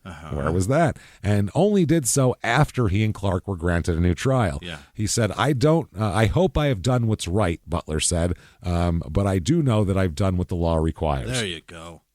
That's all you're supposed to do. Right. What the law requires. It's your only job. Why are you taking this so fucking personal? That's it. Yes. Run it by the book and nobody gets hurt. So a spokesman for the Attorney General's office said the dismissed indictments were sought by the Meade County Commonwealth's attorney and that the AG's office, this is the state Attorney General's office, didn't take over as lead prosecutor until just now. Yeah. And this guy said that since then, the office has taken what he's calling a, quote, fresh look at the evidence and is committed to doing the right thing. We're going to take a pause. We'll do this the right way. They said, we look like assholes every day. This is crazy. He said the office doesn't believe Ryan, a 29-year prosecutor, engaged in any wrongful conduct, but he has been a part of the case since the office took over the trial-level prosecutor.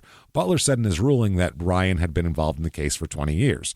The Commonwealth's attorney, David M. Williams, the one we talked about, said he still wants to see Clark and Hardin retried for murder.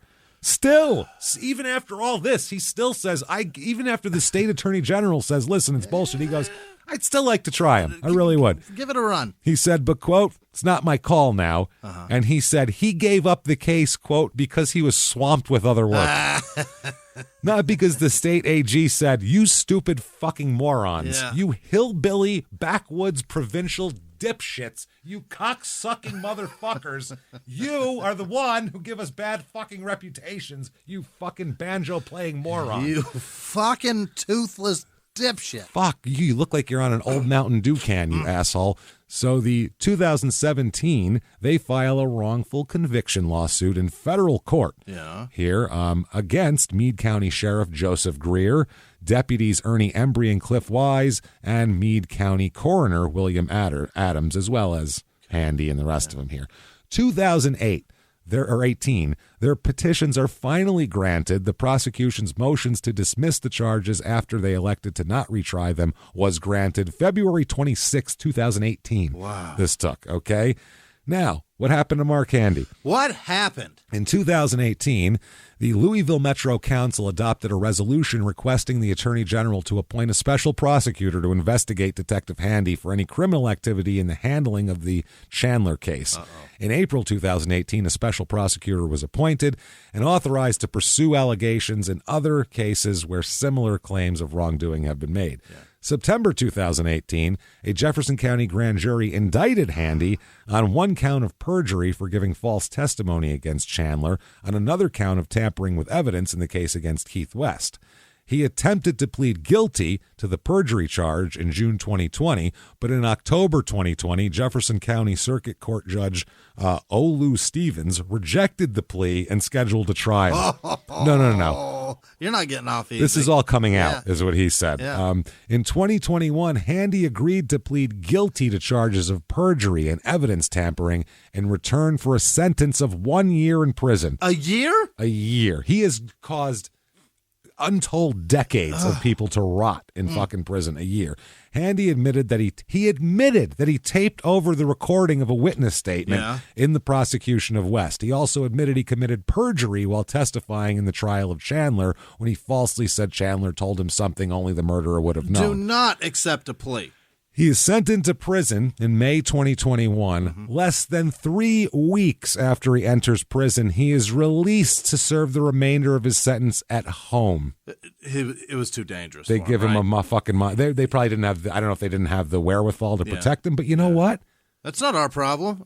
You don't protect anybody else in there. Why the fuck should you protect this asshole? He must have got the shit kicked out of him one day. I fucking hope so. Yeah. He deserves it. Yeah. What an asshole. Yeah. I would... If he convicted me of murder... And I see him walking Holy the block. shit. Oh, I'm gonna fucking rip his face off. So poor Rhonda Sue Warford, who we don't ever know no closure definitively who killed her, but we are pretty sure it's James Whitley because it seems like it. Multiple people said that he confessed to it, and he had. This is before anybody knew anything. He had the details of shit. So allegedly, it's possible. So it seems like it's probably that guy, but we don't know. Allegedly, that's all it is. I mean, we can't call him a murder, but if he's, I looked for any evidence that they tried him, charged him. I think they just said, let's put this all. Let's not talk about that one. Is there a carpet near here? If we talk about that at all, they're going to talk about that other stuff. That's just that never happened. Yeah. Let's fresh start. Wow. So Rhonda Sue Warford is buried at the Mead. Where is she? Oh, she's buried at the Evergreen Cemetery in Louisville because that's where she's from. So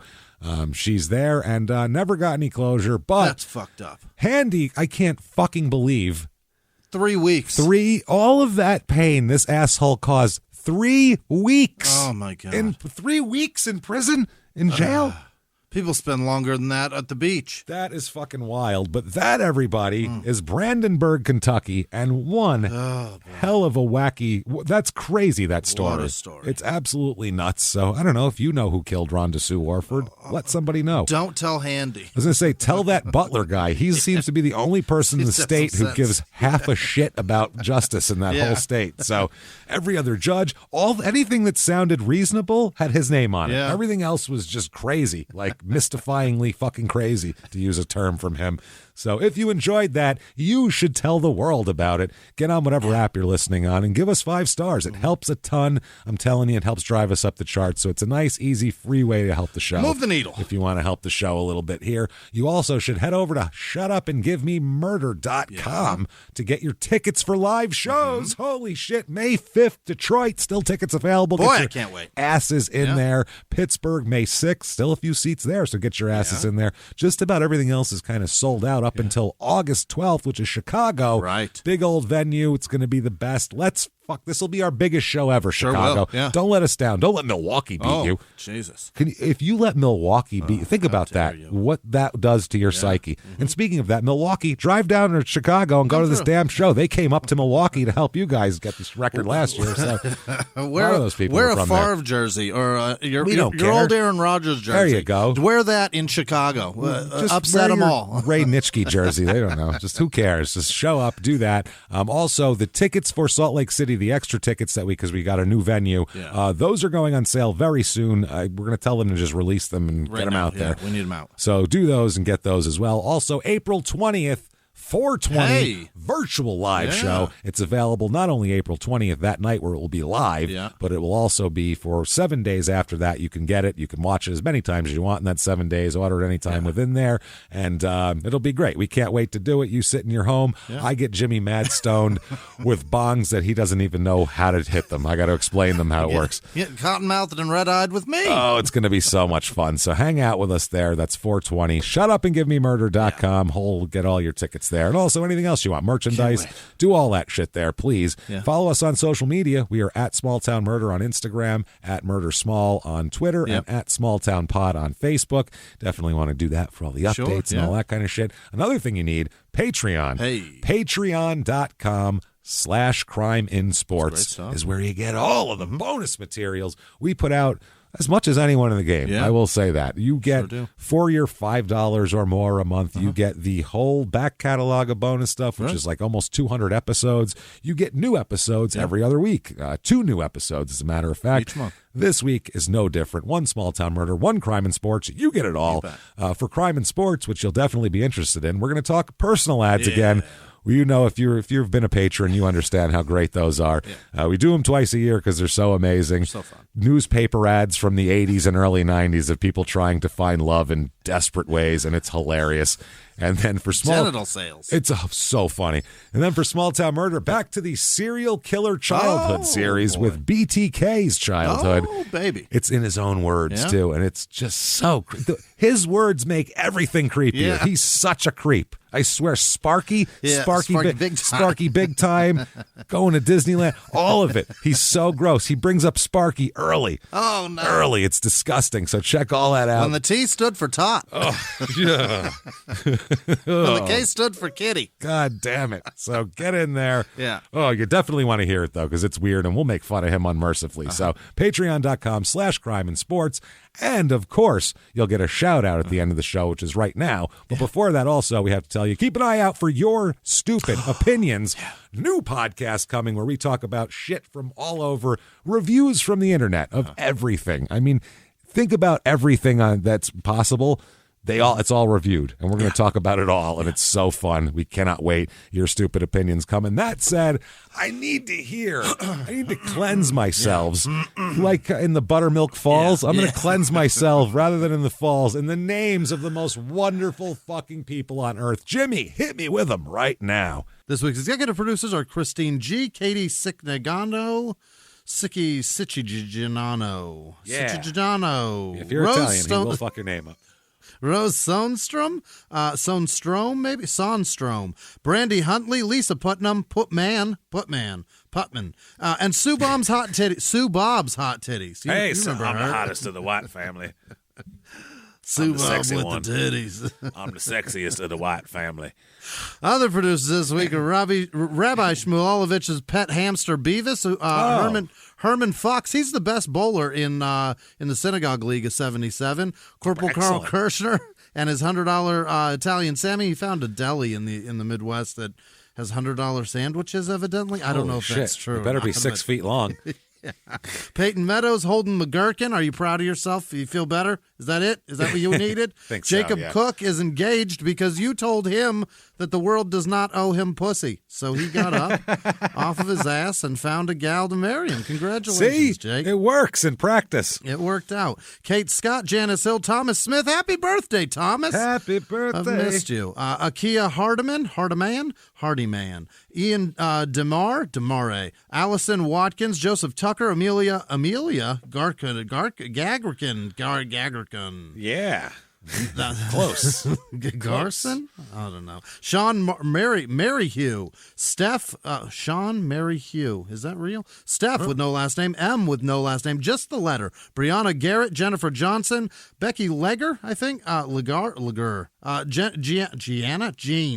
Jean Heft, Angela Monroe, Deaf with no last name, Lily Wallaker, Laura Wedley, Nina Skaggs, Casey Post, Michelle Petrie, Tay LeBlanc, Jason Frank, Francisca Herrera, Anna Contreras, Ashley Stapleton, McCrae Smith, Melinda Snowdy, McKay, Junior M, Jennifer with no last name, Casey Agatar, Agateher, something like that. Stephanie Koji's, Jenny Sereno, Disgruntled Foreskin, that's disgusting, James Morris, Kelsey Freeland, H. Moxley, Thule Louder, Paige Zankovich, Bruce Cox, Cole Lee, Chris Fletcher, Kelly Bergmans, Susan Fry, Ian Shotters, Tamara Cameron,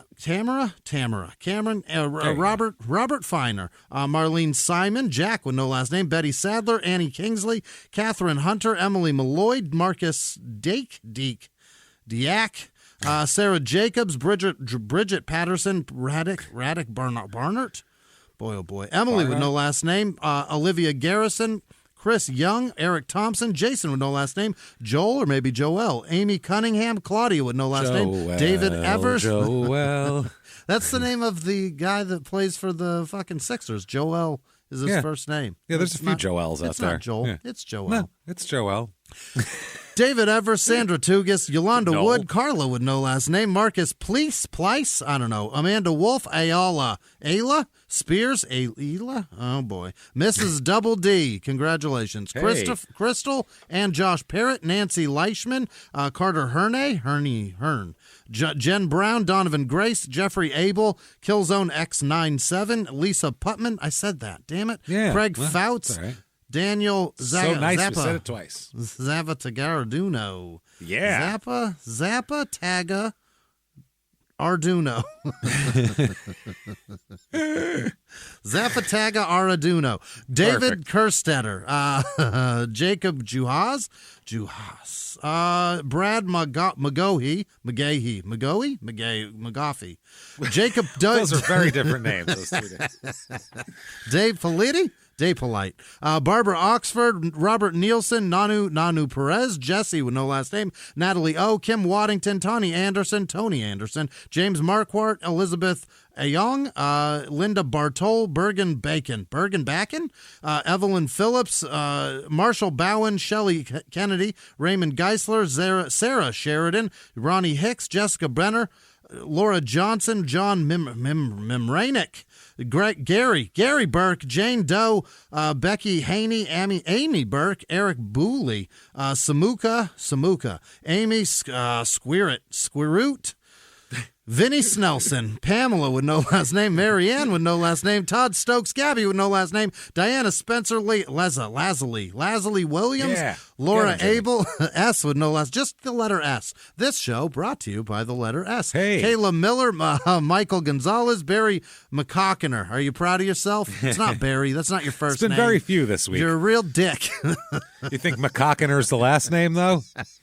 It might be. It's probably James. Jesse with no last name. John McCloskey, Miss Kitka, Angie Strain, Jerry Rayfield, Ryan Clay, Brandon Hume, Lamont Cranston the Fourth, Autumn Tierney, Jeff Vance, Kim Hanchowski, Alex Garcia, Lauren with no last name, William Plummer, Ricardo Martimus, Sarah Plansky, Melissa Thomas, Brittany Weber, Tim Dirksen, Laura Simmons, Matt Brown, Jessica Welch, Stacy Baker, James Kim, Jerry Vo, Stephen Brooks, Mint Berry Crunch, Mandy Dempsey, Anne Marie Viola. I'm going to slow down for these. Duke Fang Divine, Chelsea Waters, Alex Madrid, Amber Branson, Liz Plomley, and all of our patrons. You're fucking amazing. Thank you. Thank you, everybody, so much for all that you do for us. Honestly, we're blown away every time, and just thank you for what you do. Thank you so much. Those shout-outs are heartfelt.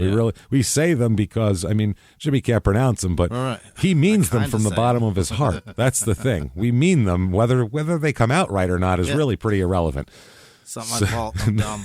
We try. So thank you for doing that. If you want to get a hold of us personally on social media, real easy to do that. You can head over to shutupandgivememurder.com. There's links that lead you everywhere you could want to go. You could get them. That's right. That said, thank you so much for joining us, everybody. And until next week, it's been our pleasure. Bye.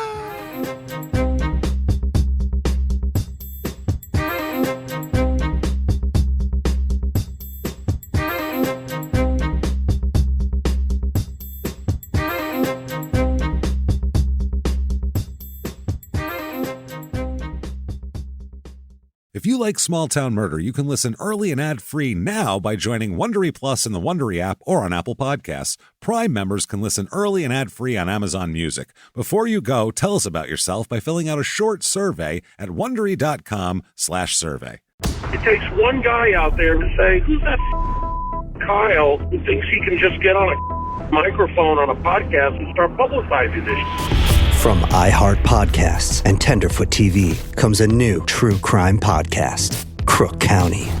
I got recruited into the mob when I was 17 years old.